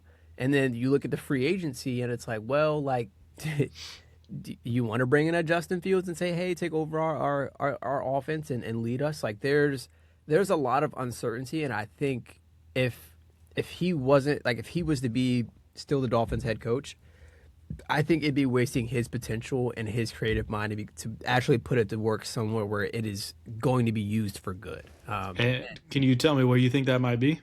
The best landing spots for Mike McDaniel? Okay, and this is going to lead to a transition into the Kevin Patullo celebration, and I don't believe that the Eagles should look at him for an offensive coordinator, and my sole reasoning behind this, and it is solely because I want to see Jalen Hurts have a coordinator for multiple seasons, an offensive mind for multiple seasons to really work with him and continue to. I don't. What do you? Nick Sirianni is an offensive mind. What are you talking about? That's his offense. He's said it multiple times. I'll leave that as it is. They constantly throw this graphic around all the time of like since Alabama, like all of Jalen Hurts' different offensive coordinators and constantly having different minds. And I think it'd have somebody like it'd be yes hire from outside the building for sure. Because I saw a stat where it's like if the past two times the Eagles have hired outside, they've been going on to been head coaches. They hired inside, they've been dismissed. We're looking at you, Brian Johnson, and it was crazy at one point. Throughout the season, I thought maybe Brian Johnson isn't as bad as Kevin Patullo, Oof. and then Kevin Patullo clearly, like I don't know. It's crazy to say that I think I might have went with Brian Johnson. But actually, no, I take that back. He was running Julio Jones out there for wide receiver screens with Devontae Smith blocking. I remember that. Never mind. Okay. All this to say, I think it would help to have some stability for Jalen Hurts and the Eagles offense to have a younger coach that isn't going to immediately get a head coach offer and leave the next season. Because I think if you get McDaniels, it's like, all right, he's here, but like if there's a good head coaching opportunity that opens up, he's out of there. And I think you can't guarantee that he'd be there for multiple seasons. Yeah.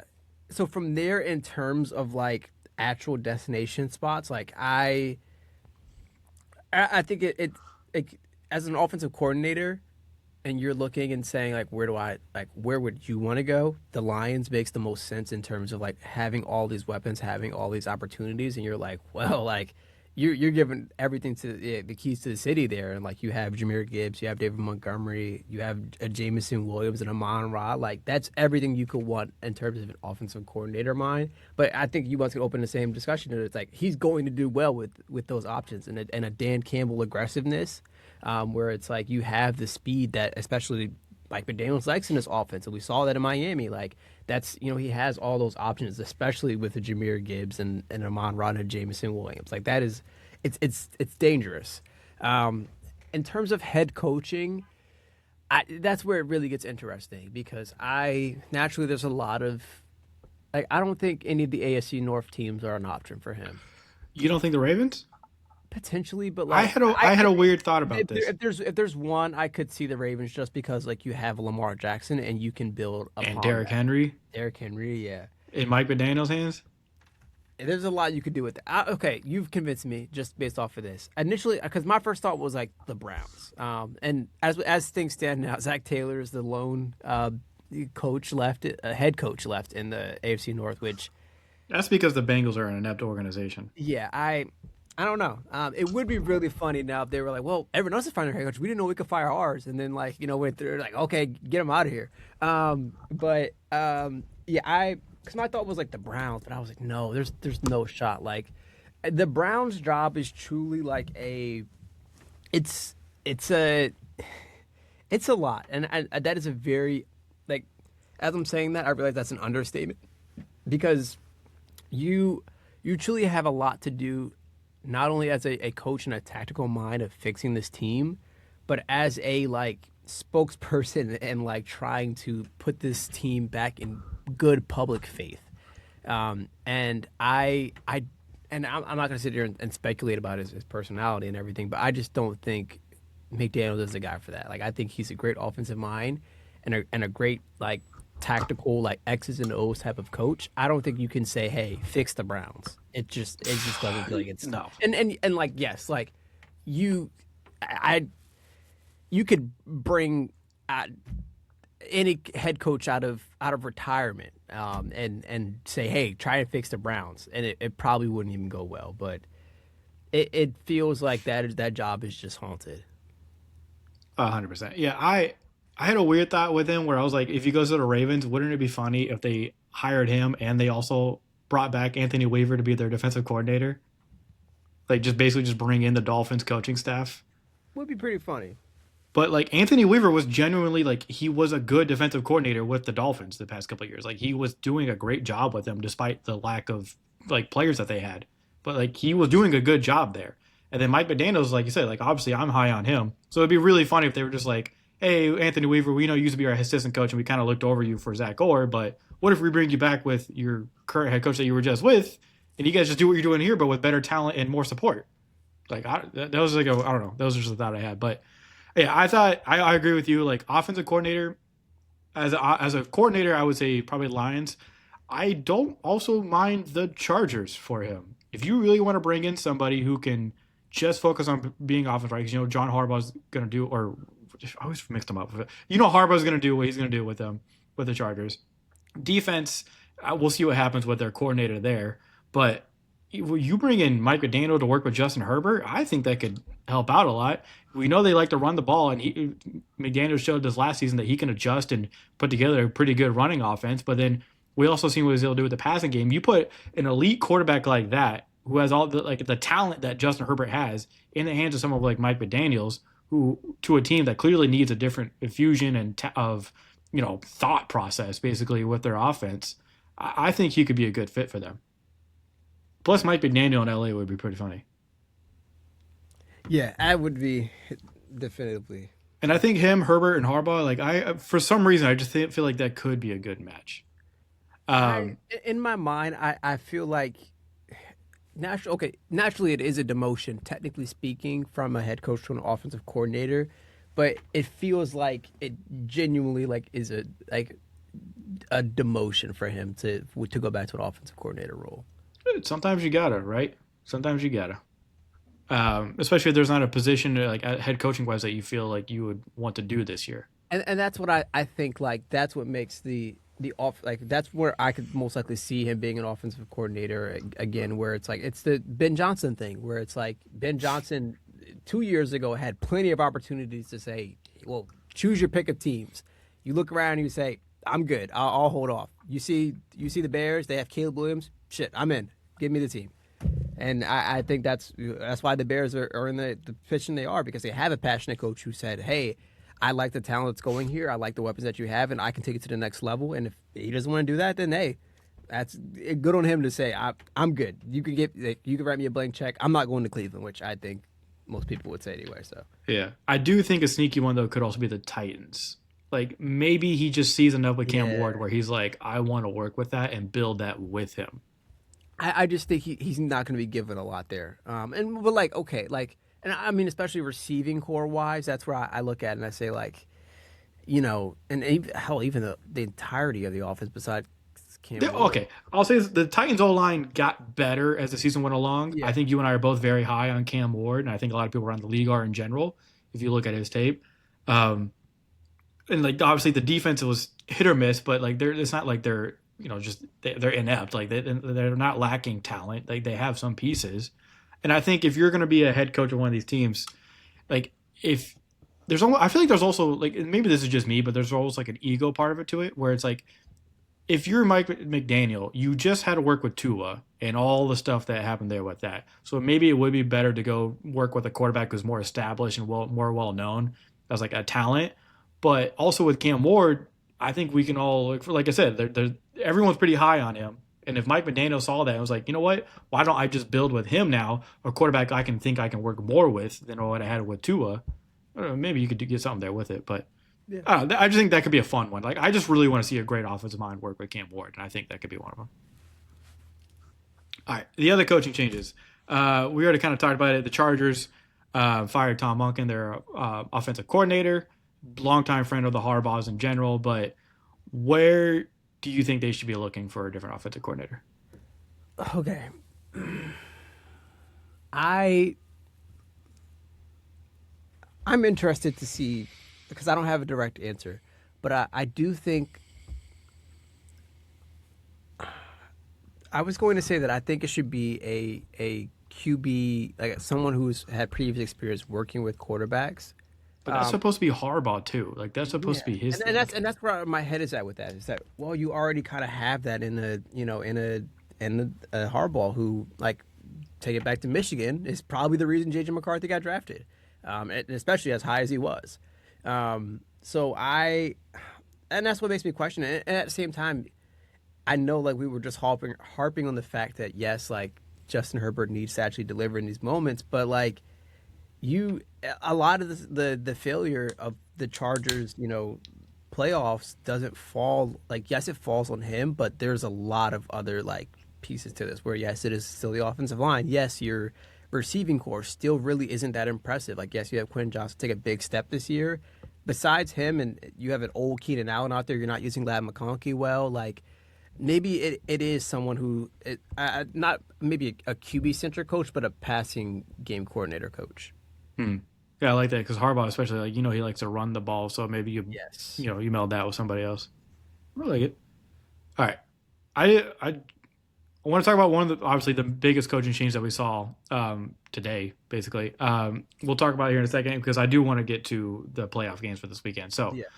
Mike Tomlin, he stepped down as reported. At first, it was kind of like he was just like you get the initial reporting like Mike Tomlin's no longer the head coach. At first, it was like he got fired, and then it turned out like he actually just like stepped down. Like he was just like, hey, I'm out, which I don't blame him. Like I really I don't blame him. There's reporting out there that maybe he was upset with all just the constant rumors and questioning about him as a head coach and with his job stability and all of that. And he's constantly having to ask questions or answer questions about that as the season went along, and especially as it got closer to the end. No matter what interview he did, there were questions about like, oh, what do you feel about your job stability? It's like that probably does get grating after a while. So, and like he's been there for so long, like 19 years, right? I think it is. So, he had a lot of success, no losing seasons. That's something definitely impressive. He'll get a lot of calls, but all reporting is that he wants to take a break. And since he was the one who kind of just like he's stepping away, it kind of makes it like a Sean Payton situation, like we saw with the Saints, where he's not officially off the team. And right now, if you were to go to a different team, he would have to be traded. So kind of like the Sean Payton thing there. So we'll see what happens there. Some people are saying like maybe he'd just do media for a year like Sean Payton did. I don't know if I see Mike Tomlin. He would be great at it. Don't get me wrong. He's a awesome personality. He's great mind for the game, all that stuff. Someone I would love to hear talk football all the time. But I just don't know if he wants to be in the media. He's someone who always talked about like how he hated media. Of course, Nick Saban did too, and now he's on the Pat McAfee show all the time. So who knows? But I would like to see him actually just step away for a year, like not be And like I agree. that's what I would like to see. And especially considering the language, like, and you consider 19 years with the team and the constant pressure and the constant, like, I don't want to say like winning, like you're holding a lot of weight, but you really are. Like I think that really kind of goes under the radar how impressive 19 years of winning seasons really is. Like, especially because people have for years just nailed in, well, like, Steelers, no matter what goes on in their roster, like they will do just enough to make the winning, to have a winning record. And you look at that and say, hey, like that is like it kind of got. I feel like especially the later half, the past couple of seasons has kind of been labeled as a like, well, it's a knock against them, the fact that they're just getting winning seasons and nothing else. But that doesn't mean that it's not impressive. Like you are still, it takes a lot and to do it for so long. It's crazy. The one thing I'll say about this, and this is more and I agree with you on the like he should step away and just take a break. And I think so many times and we can even hear like we see the discourse now where it's like, oh, he's stepping down as head coach. Here's potential options for him to explore. And they're throwing around college teams, they're throwing around all these vacant NFL head coaching jobs, and it's like, let the man breathe, okay? Like, respectfully. And I feel crazy to speak for him like that, but I think so many times it's very quick to say, all right, what's next? And in the constant cycle of NFL, jobs. And yeah, said does make sense. But I kind of felt the same with Harbaugh even, where it's like, oh, like he's going. And yes, I know that's kind of different because it seems like he actually is looking more to be like, hey, he's clearly trying to coach. Yeah, Still. I'm back. Like, I'm not done. But it seems like Tomlin, like, especially the language of him stepping away, makes more sense of like, oh, like he definitely does want to break, but kind of expanding more to look at the Steelers, like I think the Browns and the Steelers have the most like challenging head coaching vacancies, and yes, for very distinct reasons. Like the Browns are the Browns, and you can very clearly say like they're an organization that has struggled to find out what they're even doing and what their purpose in life is, I should say. The Steelers on the opposite end of this are a historic franchise which has only had 3 coaches since 1961. And you any head coach or potential candidate for them that is looking at this and saying, shit, like it's basically like, I don't know. Like it's a tough task, especially when you're going into a situation in a job that has had so much pressure and so much success. And I think, yes, you could say, well, what about like actual playoff success and actual like championships? It doesn't matter. You went 20 seasons, like damn near 20 seasons without losing, like having a losing season. Like that is impressive. And any person that's stepping into that, and even the history before Tomlin, like all of it is impressive. And the Steelers organization is known for winning. It's known for its passionate fans. And you're cycling to a situation where I'm assuming Aaron Rodgers is probably retiring. Like you're going to have to figure out what the quarterback, even if he does it, like what the quarterback situation is looking like moving forward. Are you going to stay with a Will Howard? No, I'm not like Will Howard, right? No. Yeah, I think it is Will Howard. Will Howard. Yeah. Are you going to stay with him, like, and try to give him a shot? Like, are you going to try to, draft a rookie, maybe keep doing the free agency thing where you bring in a guy like this? You have a lot of pressure, and then you consider like you still have a DK Metcalf who like you're still trying to juggle the I would say off the field stuff, but he choked a fan out on the field, directly off the field. Like I don't know. Like you're going to a situation where there are a lot of challenges besides the expectations from the fans. Like you actually have to yes, be a coach for this team, but you have to juggle all of the city of Pittsburgh stuff, because I think the Steelers are a like one of the most passionate franchises in the league. And I would say I was going to say the most, but then I was like, the Packers are literally owned by the fans. So yeah, like the Steelers, I think, like I said, opposite reasons to the Browns, feels like a very difficult vacancy. Yeah, 100%. Yeah, I'm curious to see who they bring in for that, but you're right because there's a lot of questions for them in the offseason when it comes to the quarterback and some other decisions with the offense and which way to go forward. Yeah. Um, I'm a big Mike Tomlin fan, so I want to see him coaching again, but I also like kind of want to see him take a break and get away from everything and see what pops up at the end of next year. Maybe he'll have another job in Pennsylvania. We'll see.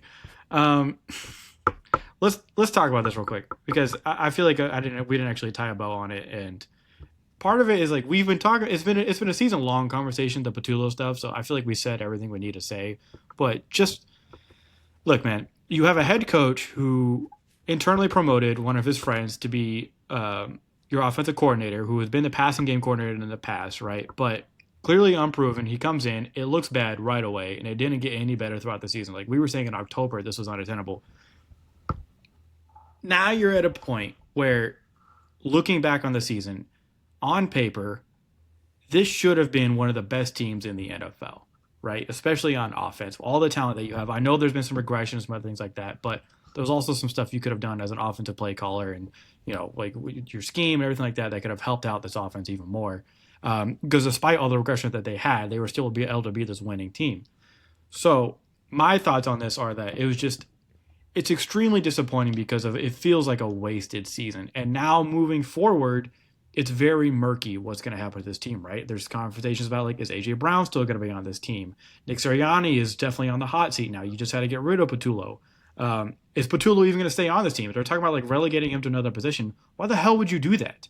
He needs to be off the team because even if he sticks on the team, right, he can't be on the sideline. He would have to be in the booth every game, or at least every home game, because he would be booed to a different realm because of how upset Eagles fans would be that he's even still on the team, right? And to me, there's always an aspect of like as an ownership group, right, where you have to keep the faith of the fan base.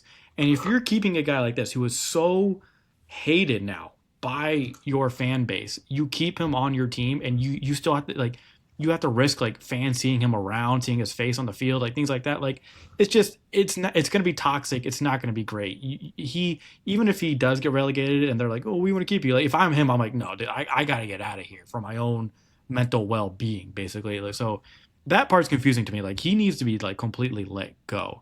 But then yeah, it's like who do you bring in for him next? But I mean, my biggest thing with all this is now like my faith in Nick Sirianni was already bad. I'm completely out, dude. What does he do? Can you tell me what he does for this team? It feels, and I've had this mindset for however long now, where I feel like Sirianni is like it feels like you, and maybe this is too harsh, where it's like he feels like the depiction of like a South Philly fan, like a South Philly Eagles fan, where it's like you have someone who's really passionate, who's super involved, and like wants to be super involved. But So Big Dom. yeah, like well, and I've seen this. It's a stat, but it's a realistic stat that Big Dom had more catches in the second half than AJ Brown did. But it feels like Patullo is, or not Patullo, stuck on my brain. Sirianni is like a reflection of the Eagles fans in the sense that he is someone who is super passionate about it and is very much a personality guy for the Eagles, where it's like he is tries to be the reflection of it, and we can see that multiple times where we have him post game, doing all these chirping with the opposing fans, and you have Jalen Hurts holding him back and stuff like that. It feels like that was like what Sirianni was made for in this role, and that has nothing to do with coaching or anything. Can I say I'm really glad you brought up the personality part of it and the Jalen Hurts part of that, because in my mind, who would you rather hitch your wagon to at this point? Jalen Hurts or Nick Sirianni? Jalen Hurts. So I don't think, like, I don't know what's going on behind the scenes, right? But I think you need to find someone who can come in and work better with Jalen Hurts. Like, Jalen Hurts wasn't perfect this season, but we've seen what he can do, right? When everything, like, it doesn't even have to be everything going around you, right? Because I don't want to put that label on him that, like, he has to have the super team around him, because I don't think that's true. But we have seen that when he has the right offensive minds in place, this can be a very highly productive offense led by Jalen Hurts. And there's all the stuff about like, oh, he doesn't pass over the middle of the field. We've seen him do it before. And I think he is always going to be a guy who wants to get better and go like, I think there's a difference in mentality there where it's like the end goal is always the same with those two, right? Like they're all about winning and they don't care about how it looks. But at the same time, how it looks is really starting to matter. And the optics are not great. So I think at this point, I would rather hitch my wagon to Jalen Hurts because we signed him to this big money, bring in somebody who can actually work with him and put this team in more of a positive direction. Because if we have to watch this team go through another season of disappointment, it's good. Like the faith is already being lost on your head coach from your fan base, where most of them, I would say at least 50%, want him gone. It might be more than that at this point because it really is. It's a constant question that we've had since last year, really, of like, what does Nick Sirianni do for this team? Because if your team is undisciplined, your offense that you say you're heavily involved in hasn't been good anytime you or your boys have had to call the games, right? So you're not doing that. You don't do anything for the defense. That's all Vic Fangio, which, like, if anything, the Eagles should be saying, like, we have to keep Vic Fangio at all costs, and then we'll just go from there. I don't understand. Like, I look, the winning is a thing, right? He's been to 2 Super Bowls. He's won 1, but I think for the most part, it's everyone's belief that Nick Sirianni wasn't the main driving force behind any of this. It's been the coordinators around him and Howie.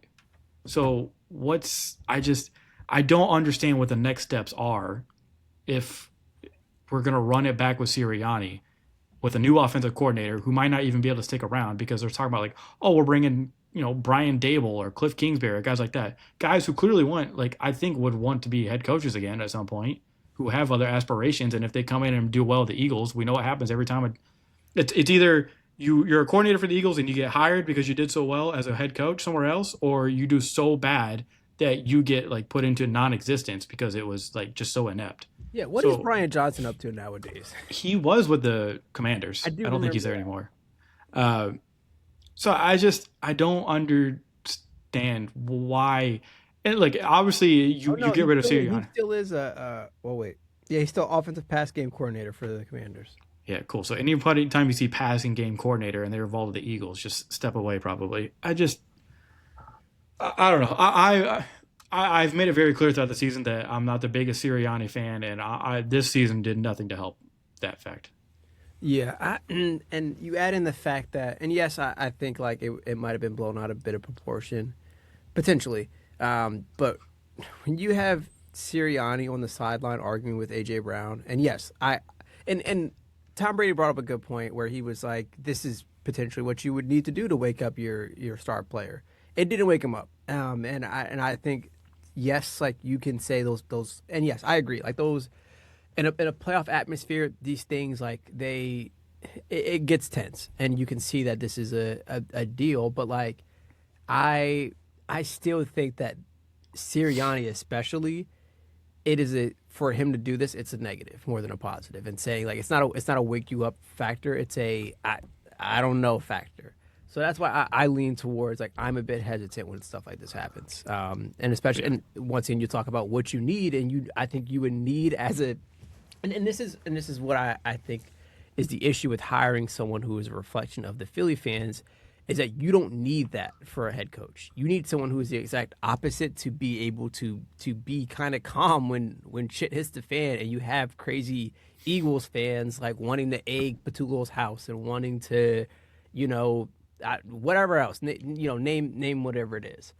When all of that happens, you need a calm figure to guide your locker room, speak to the media very, very calmly about these type of things, and be able to handle these situations well. So, yeah, rather than saying I don't know to questions about your team and not knowing how to answer like basic questions about like what's going wrong with their team or why the season was the way it was. Like, yeah, his leadership style is its own.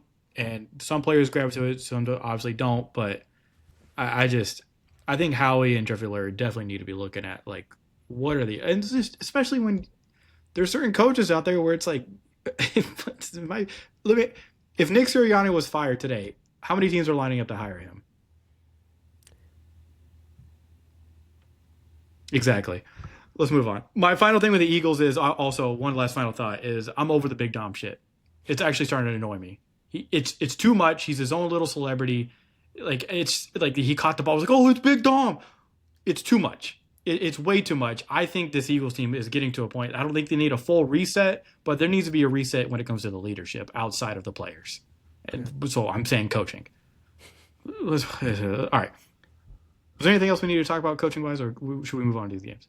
Let's move on. But I did promise this last week, and this is a positive way to switch to something not really sports related, but just to like pause and collect ourselves after everything crazy. And this is my haters tiers list. We talked about this last week, and I decided to create my haters tier list. So these are like I'm probably missing a bunch, but I decided to group haters who are notoriously known and some not as much known, and I'll run through all of them really quickly from S tier to F tier, and there are no F tier ones. But all right, in S tier, I have Reverse Flash, Kendrick, and J. Jonah Jameson. Reverse Flash, literally, like his entire existence is to he literally is trying to kill the Flash. Not even kill him. I literally just torture and ruin this man. Kendrick, of course, I think there's no explanations needed. J. Jonah Jameson, I like the man like just hates Spider-Man for no reason. I think it's unnecessary. Eddie Brock from Spider-Man 3, he literally went to a church to pray on his ops downfall. You can't. It's hard to beat that. Lex Luthor, Superman, literally created a global crisis just to try to stop this man. Scar from Lion King slimed his own brother out. Pusha T, I think some of these are self-explanatory. Yeah, someone in D tier has something to say. Tupac, very much kind of the same thing. Just listen to Hit 'Em Up. Joker, Batman, iconic robbery. Shredder's there for Teenage Mutant Ninja Turtles. I wasn't a big. I think Teenage Mutant Ninja Turtles and there's been so many different variations of them. I feel like I'm over them kind of, and I loved them when I was a kid, but like all of the different variations, I think, and it's crazy. I love the cartoon version, like the really old one, like the '90s one, because I used to have it on DVD, and I used to constantly play it to sleep at night when I was little. Not at any point past the age of 12, I believe, and even that's a stretch. 10. Nas, very much there as well. If you know the Jay-Z beef.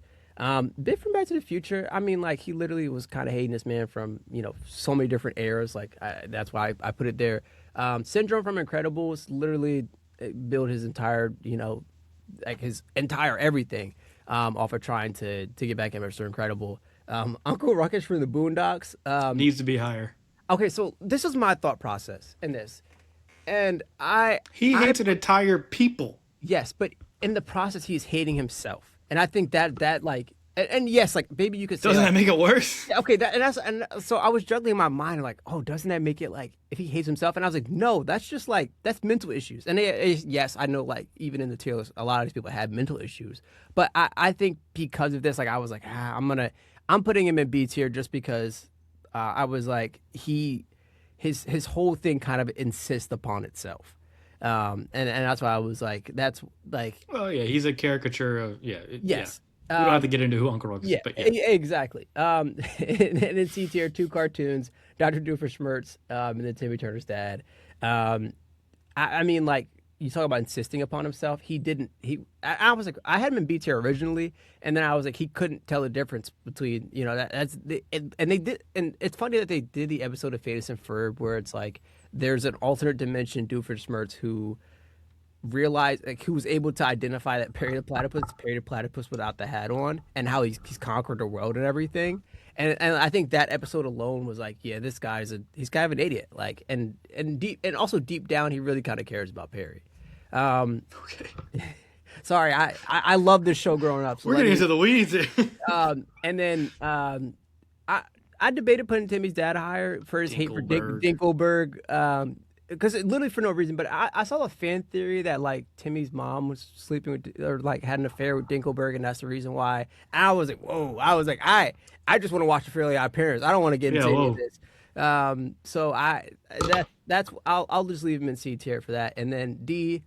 for Drake because I feel like he's His going heart's to. not in it. Yeah, his heart's not in it. He's on the losing end of the Pusha T, the Kendrick beef, and everything. So this was my way of getting us to drag away from sports because I assumed that the Eagles would disappoint us and it'd be a depressing first half. And before we got to the second half, just a little bit of a bright spot to try to cheer everyone up.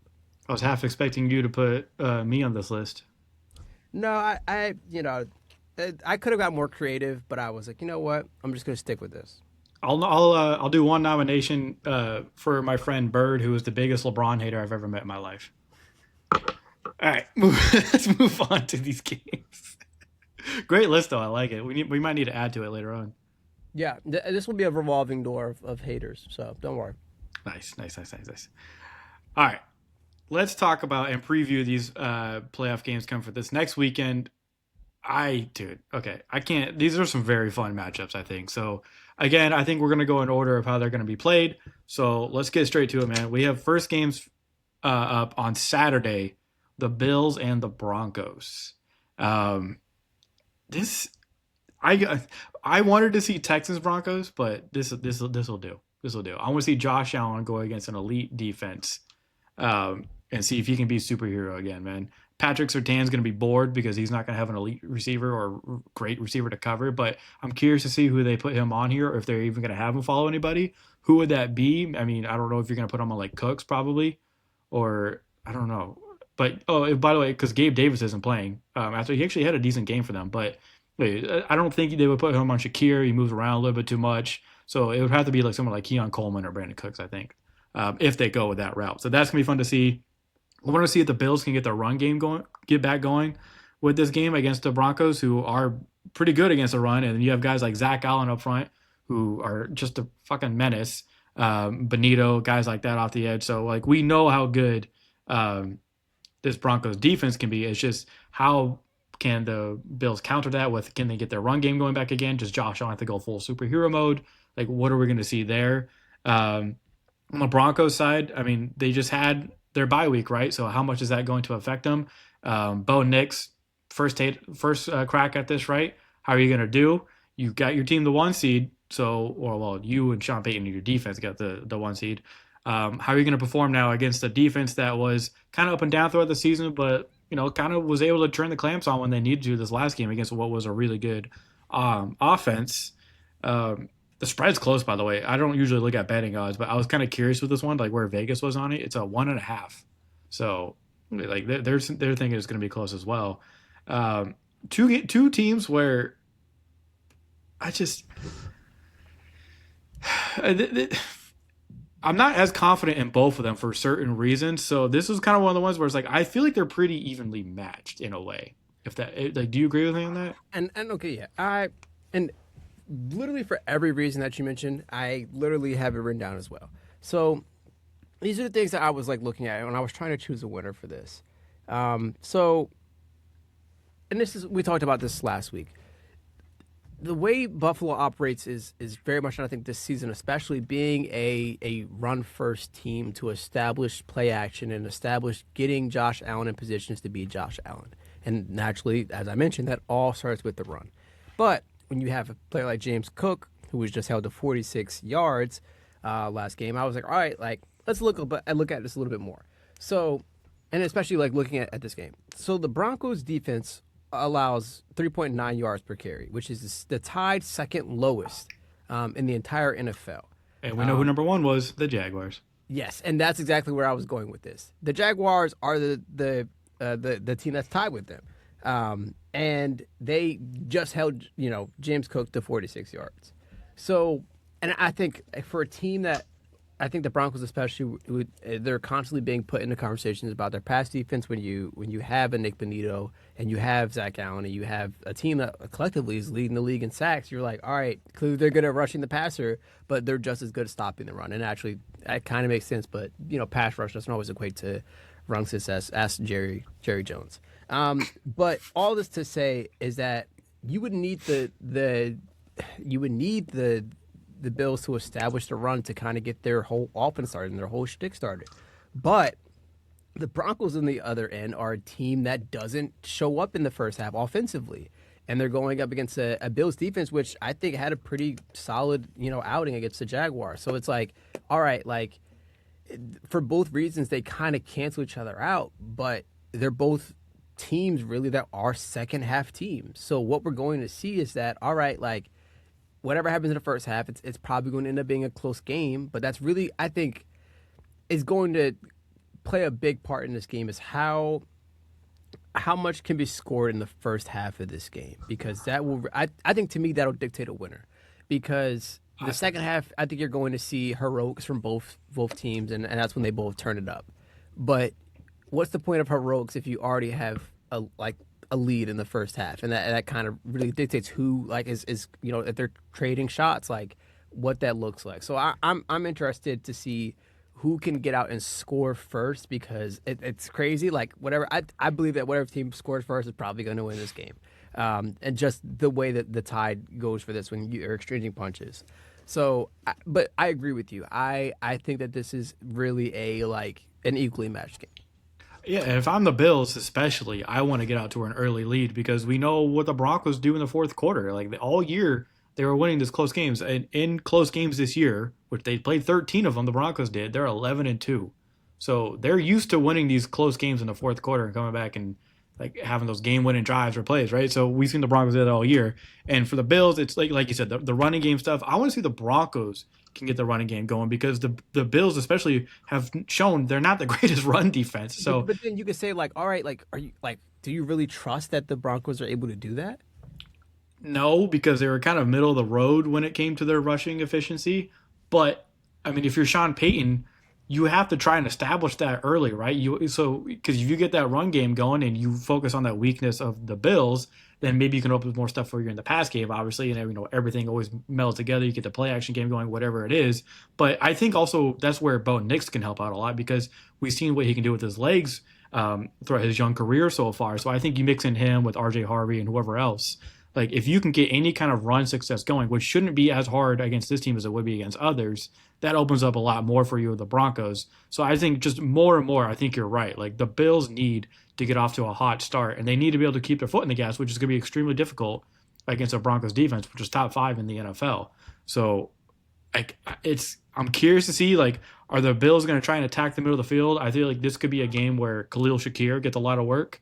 Which I mean, you could say about any game with the Bills, but I think he'll be very important in this game. I think him and James Cook, outside of Josh Allen, right, are going to be two of the more important offensive players in this. We'll see if you can get anything out of Dalton Kincaid as well, but not that he's bad. But I think you want to focus more on the intermediate and maybe deeper middle stuff, and just try to just play aggressive. Like I think this could be a game where like a very physical game between both teams.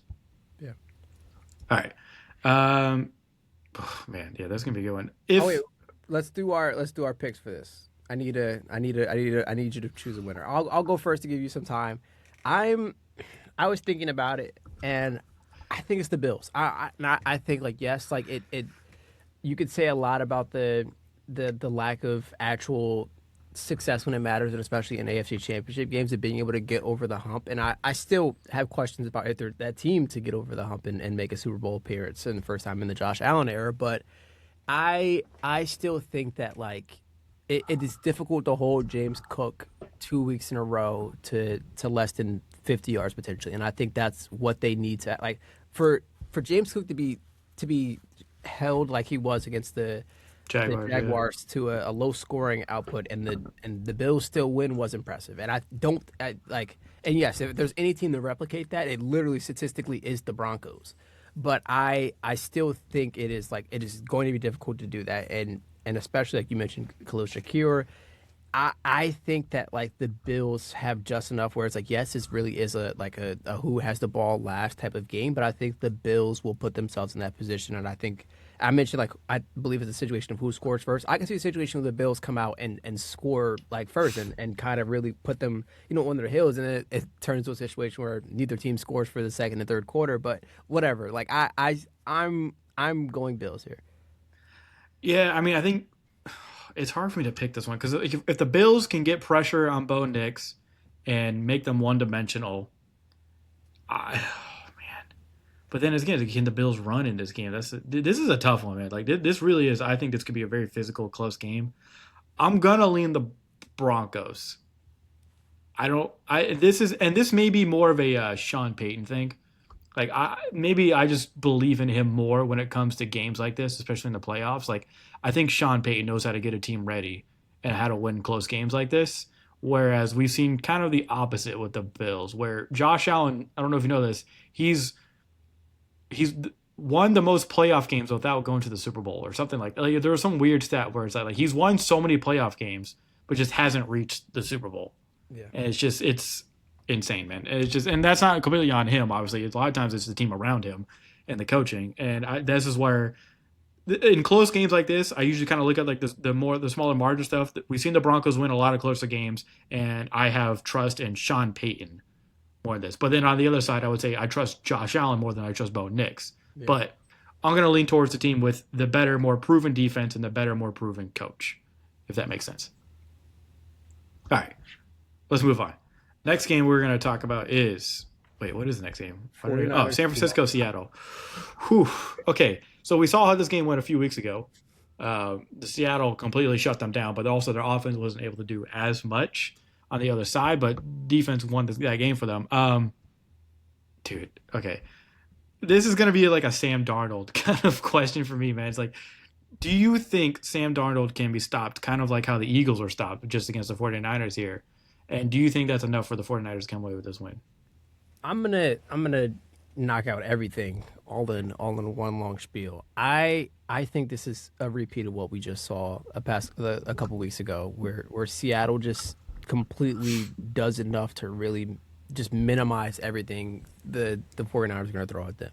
And there's a couple reasons why. And one to start, and we didn't mention this, but a big loss in the Eagles game was George Kittle, who is ruled out with an Achilles and will definitely affect things going into next season. The 49ers, and yes, I think the coaches are phenomenal, and they were the reason the 49ers won the game. When you consider the fact that, Christian McCaffrey, especially on the ground, was held in control, and then in the passing game, besides the one play, which was a complete, just a great, play call by the 49ers, offense, and then also, Eagles defense, just not properly planning for it. Besides that, there really wasn't much that Christian McCaffrey did, and yes, that's a lot of credit to the Eagles defense, but it's also says a lot about the 49ers offense, that they are going to be very reliant on him, and when that doesn't work, it's like, all right, you had a great game from DeMarcus Robinson, who really torched the Eagles, defense, but it was to start the game. I as much as it is you could say a lot about, especially about the rest period and how things will be for, a team that's coming off a bye. I really don't think it's going to affect that Seattle defense, who comes out ready to play and is flying. And we've talked about this with their defense, is that they're very much a bend, don't break type of team, where it's like you can go 80 yards on them, those 20 yards, you might as well kick a field goal. It's not going to matter too much. And yes, Sam Darnold is a big question mark for this game. I still think that no matter what, he's going to do enough where it really isn't going to impact them. And I think the same way that the Packers were, and I think the 49ers aren't completely like the Packers and as injured, but in order to make Sam Darnold, see ghosts, really, it revolves around pressure. I don't think the 49ers have enough pressure where they can definitively say, let's go make Sam Darnold uncomfortable. Let's do things to throw him off. And I'm not saying he goes out there and throws 300 yards and 4 touchdowns, but I think he'll be comfortable enough out there where whatever happens, it won't make a difference, because Seattle's going to do their job. Sam Darnold's going to have time to do his job, and it's going to have all the facilities to do his job, and I think he will. And I think it's just difficult for the 49ers to overcome that.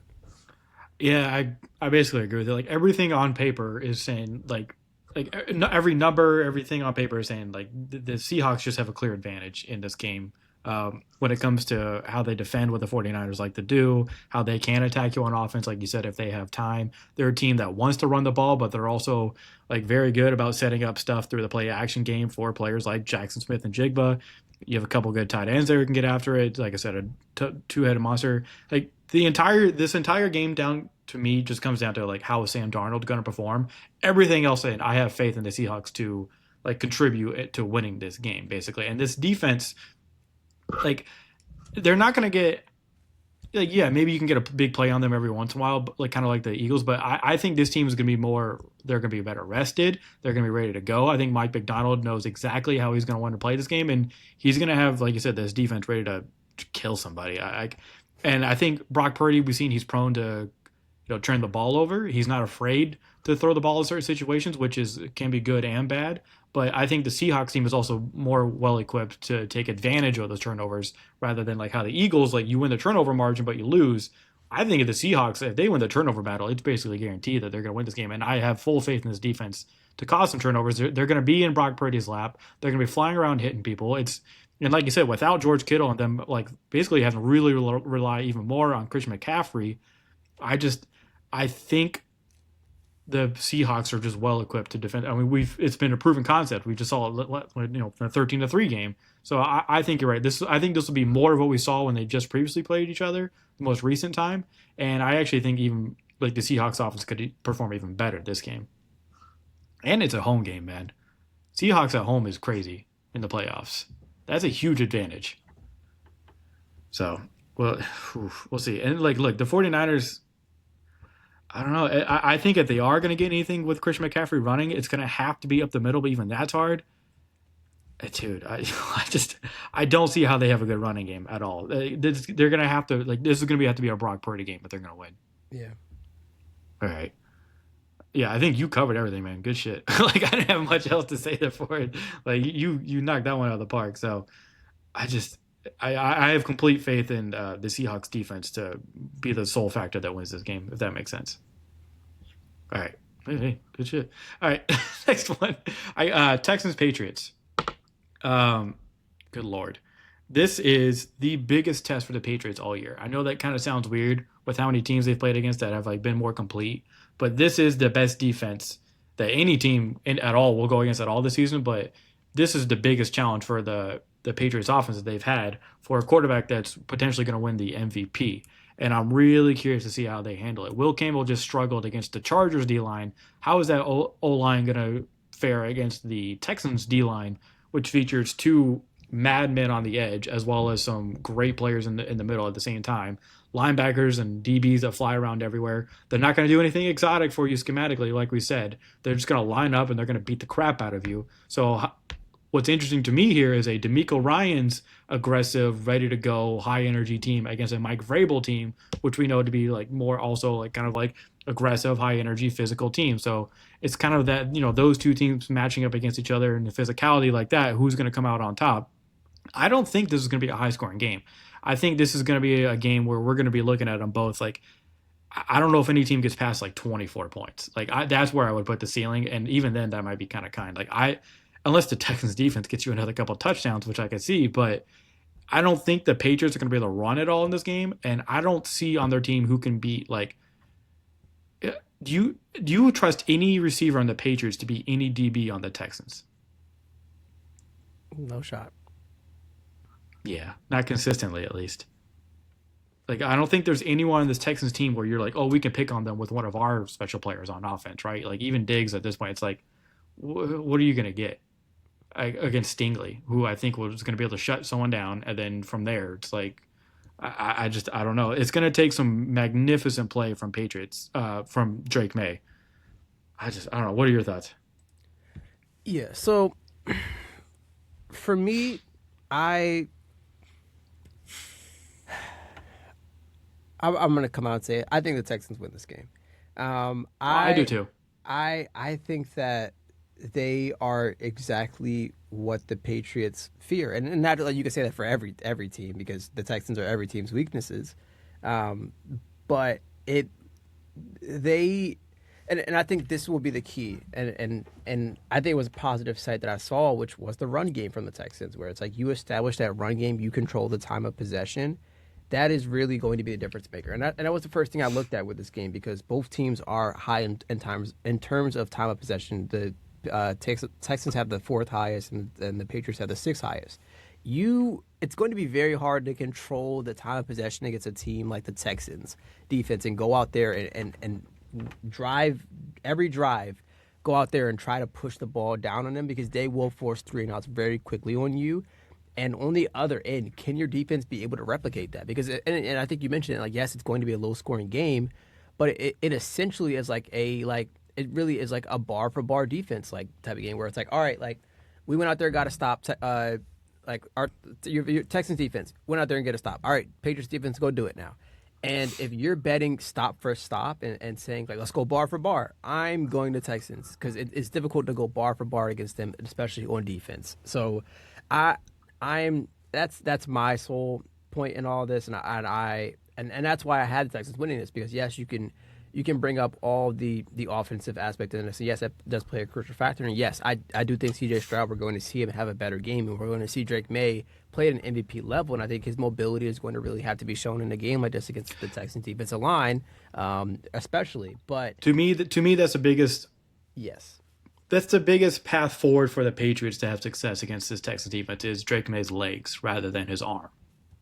That and him being not turning the ball over. If you can not turn the ball over against this Texas defense, and if Drake May is able to have like 50 plus yards again on the ground himself, I think that's a pathway forward for them to like beat this Texans team. but even then, it's not sustainable. And I think that's what I look at and say like yes, you can have Drake May go out there and play Superman all game. It is going to be difficult to do that against the Texans defense. And Yeah, that is going to be really hard. And yes, and because of that, I'm going and saying, yeah, I think the Texans are going to beat them.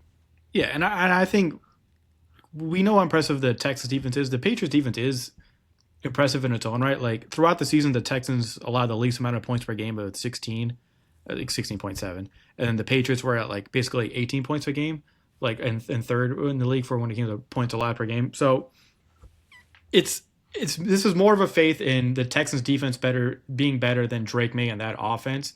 But there is like look, if you're the Patriots, you're like, look, as long as we can get like a couple scores, maybe we can win this game because if CJ Stroud and them aren't able to perform kind of like they were last game, then I think that like that gives way for the Patriots to win this if they can just stop the Texans enough. But I think the Texans defense is so good, they're going to put their offense in such great positions that I just think they're going to have more shots at the end zone, basically more opportunities to score than the Patriots are. Yeah. And that's just my thought process with it. All right. Anything else you want to say with this game? Nope. By the way, Gonzalez and Stingley being in the same game is sick. I'm curious to see if they have Stingley follow Diggs. Curious to see who Gonzalez like on Nico Collins. Hopefully, first of all, hopefully Christian Gonzalez is healthy because he went out early the last game. But it sounds like he'll be ready to play. And him with Nico Collins or whoever they have out there running at one. Because damn, didn't Nico get hurt? Yeah. Damn. He got All a right, so concussion, yeah, so it'll be interesting to see what they do with that. yeah. But a Nico Collins Christian Gonzalez matchup could be a lot of fun to watch. Like two bigger kind of guys too going at it. That'd be very entertaining for me. Okay. All right. Next game. You ready? Yeah. This might be my game of the weekend, if I'm being honest, but it's Rams Bears. Man, I can't wait to watch this. Two quarterbacks I'm highly entertained watching. I think to me, these are the two quarterbacks I'm wanting to watch the most in the playoffs. So to get to see them go to head to head, you have the Rams who've been there, done that, right? With a coach who's been there, done that, won the Super Bowl, veteran quarterback, and Matt Stafford might win the MVP this year, going against a first-year head coach and a second-year quarterback who have had a fantastic season that kind of came out of nowhere for people where it's like we thought it could be good, but I don't know if we all thought it could be this good for them.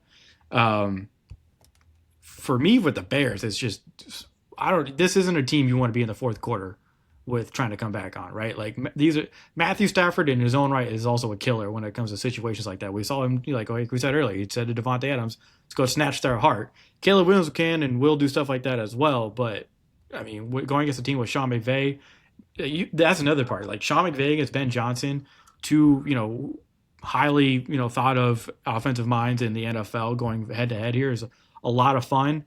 I'm trying to find like who has. I think the Rams have more of an advantage in this game when it comes to coaching, but man, it's hard. Puka against this defense too. I give the slight edge to the Rams. That's where I'm going with this. I think they can be more consistent on offense, down to down, right throughout the entire game. I think Puka and Devontae Adams have easier matchups than you would have. Well, see, this is where it's like that's why I'm Yeah. like, Yeah, so the, okay, I'll interject here a little bit to say the Rams have the highest scoring offense in the league, right. averaging 30.5 points per game. The highest yardage as well, averaging damn near 400 yards a game, 394. This is a team, and I think you mentioned it's going to be difficult to try to have these cardiac bears moments against a team that is going to be like is going to go bar for bar for you, Yeah. especially in these moments. Like you can say, oh yes, we're going to make a push, and you can score 14 straight against this team. When it comes to that, it's very much the same way I talked about Seattle's defense. I think the Rams' offense is just like that. It's like bend but don't break, where you'll see them struggle maybe a drive or two. That's where you kind of take your. That's where the Bears need to take their momentum and try to jump in there. But it doesn't make a difference when they'll pick it back up in a couple of drives. Like it is going to be difficult to stop this team. Like and I think that's yes. Like a lot of people were like, oh, like this a lot of the I saw the criticism about this game, and especially in regards to the Packers, was well, the Packers defense really struggled. And yes, they really struggled, but it's because the Packers offense consistently didn't show up, and they were completely blanked by this Bears defense. And yes, that's a credit to them, but the Bears defense is only going to be able to do that for so long against the Rams. Yeah, and I think you're kind of mentioning it. Like the Bears are a very kind of boom or bust defense. Like, we talked about this before the last game, where it's like they're hunting turnovers. I mean, and rightfully so. They're first in the league when it comes to turnover differential. The Bears are, so they're gonna take like chances. They're gonna try and do whatever they can to cause some turnovers. Which I mean, obviously every team does, but they're a little bit more aggressive with their safeties and jumping routes than other teams may be. It's why Byard was able to lead the safeties and the interceptions that he had. But at the same time, that's something that someone like Matthew Stafford can take advantage of if he knows like that's how this defense is going to operate. He'll get you to bite on those and make you pay for it. He'll manipulate you with his eyes. He's still doing no look passes over the middle of the field, so he knows how to manipulate a defense like this that wants to play a little overly aggressive.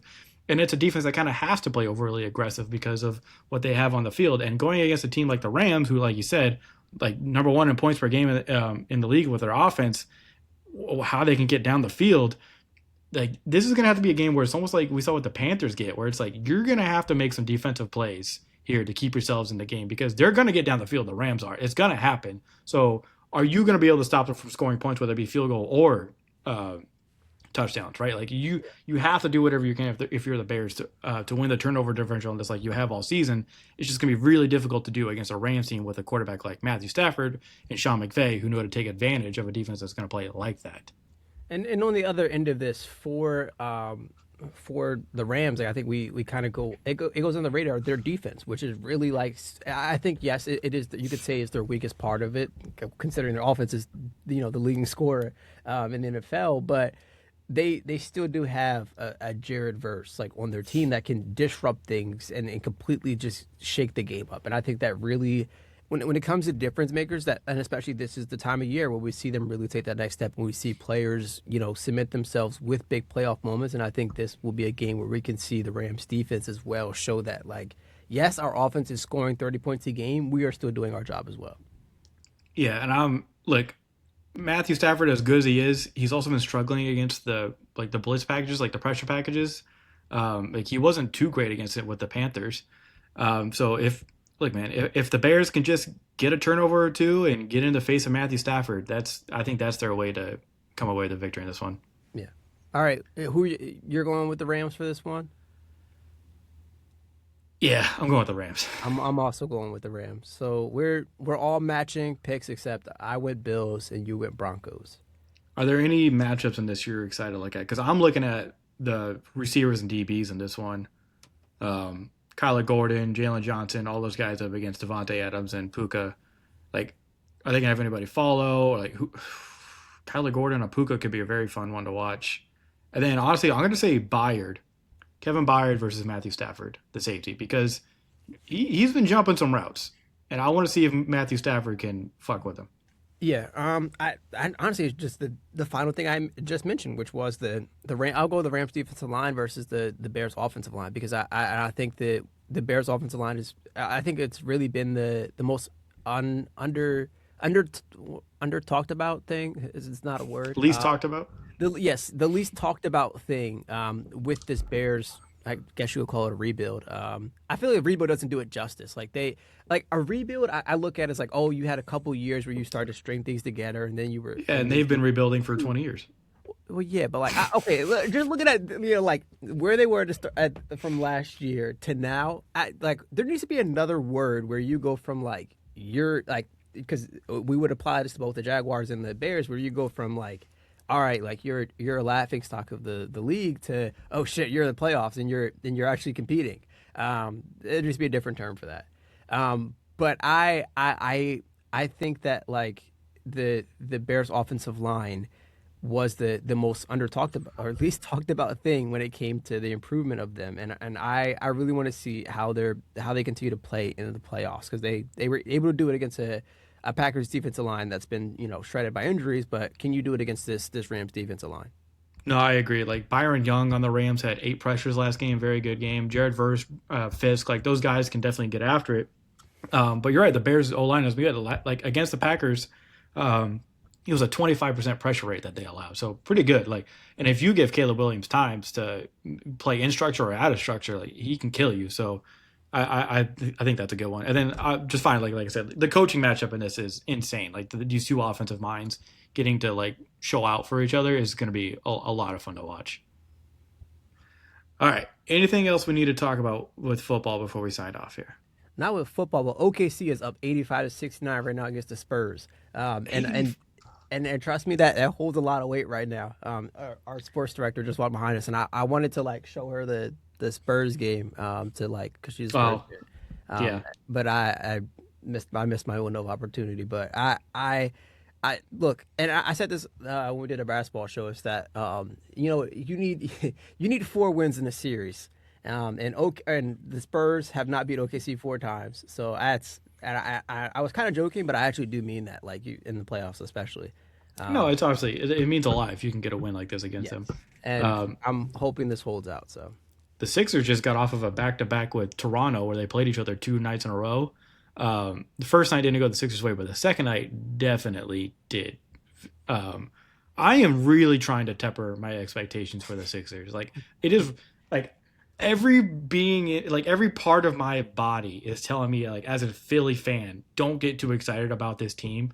But it's becoming increasingly hard not to, man, because of Embiid looks healthy. I the the surgeon who worked on his knee is a legend and a hero now within the city of Philadelphia, and should never have to pay for any drink if he comes to the city, or food or anything. Like I'll drive him around if he wants. that's Um, crazy. hey, I don't shit. Hey, listen, my being my age, right? I'm 31. I went through the process era. I had to go through all the Embiid stuff. Seeing that man playing healthy and just being happy, like genuinely, his joy makes me happy. So I don't know. It's been a fun season so far, man. But we'll see. Try not to be too excited. All right. Thank you, everybody, for listening. That'll be it for us with the matchup report. Thank you all for sticking with us for another long show. Can't wait to watch these games this weekend. We'll be back to talk some basketball again soon. But until then, thank you for watching and listening, and we'll see you again soon.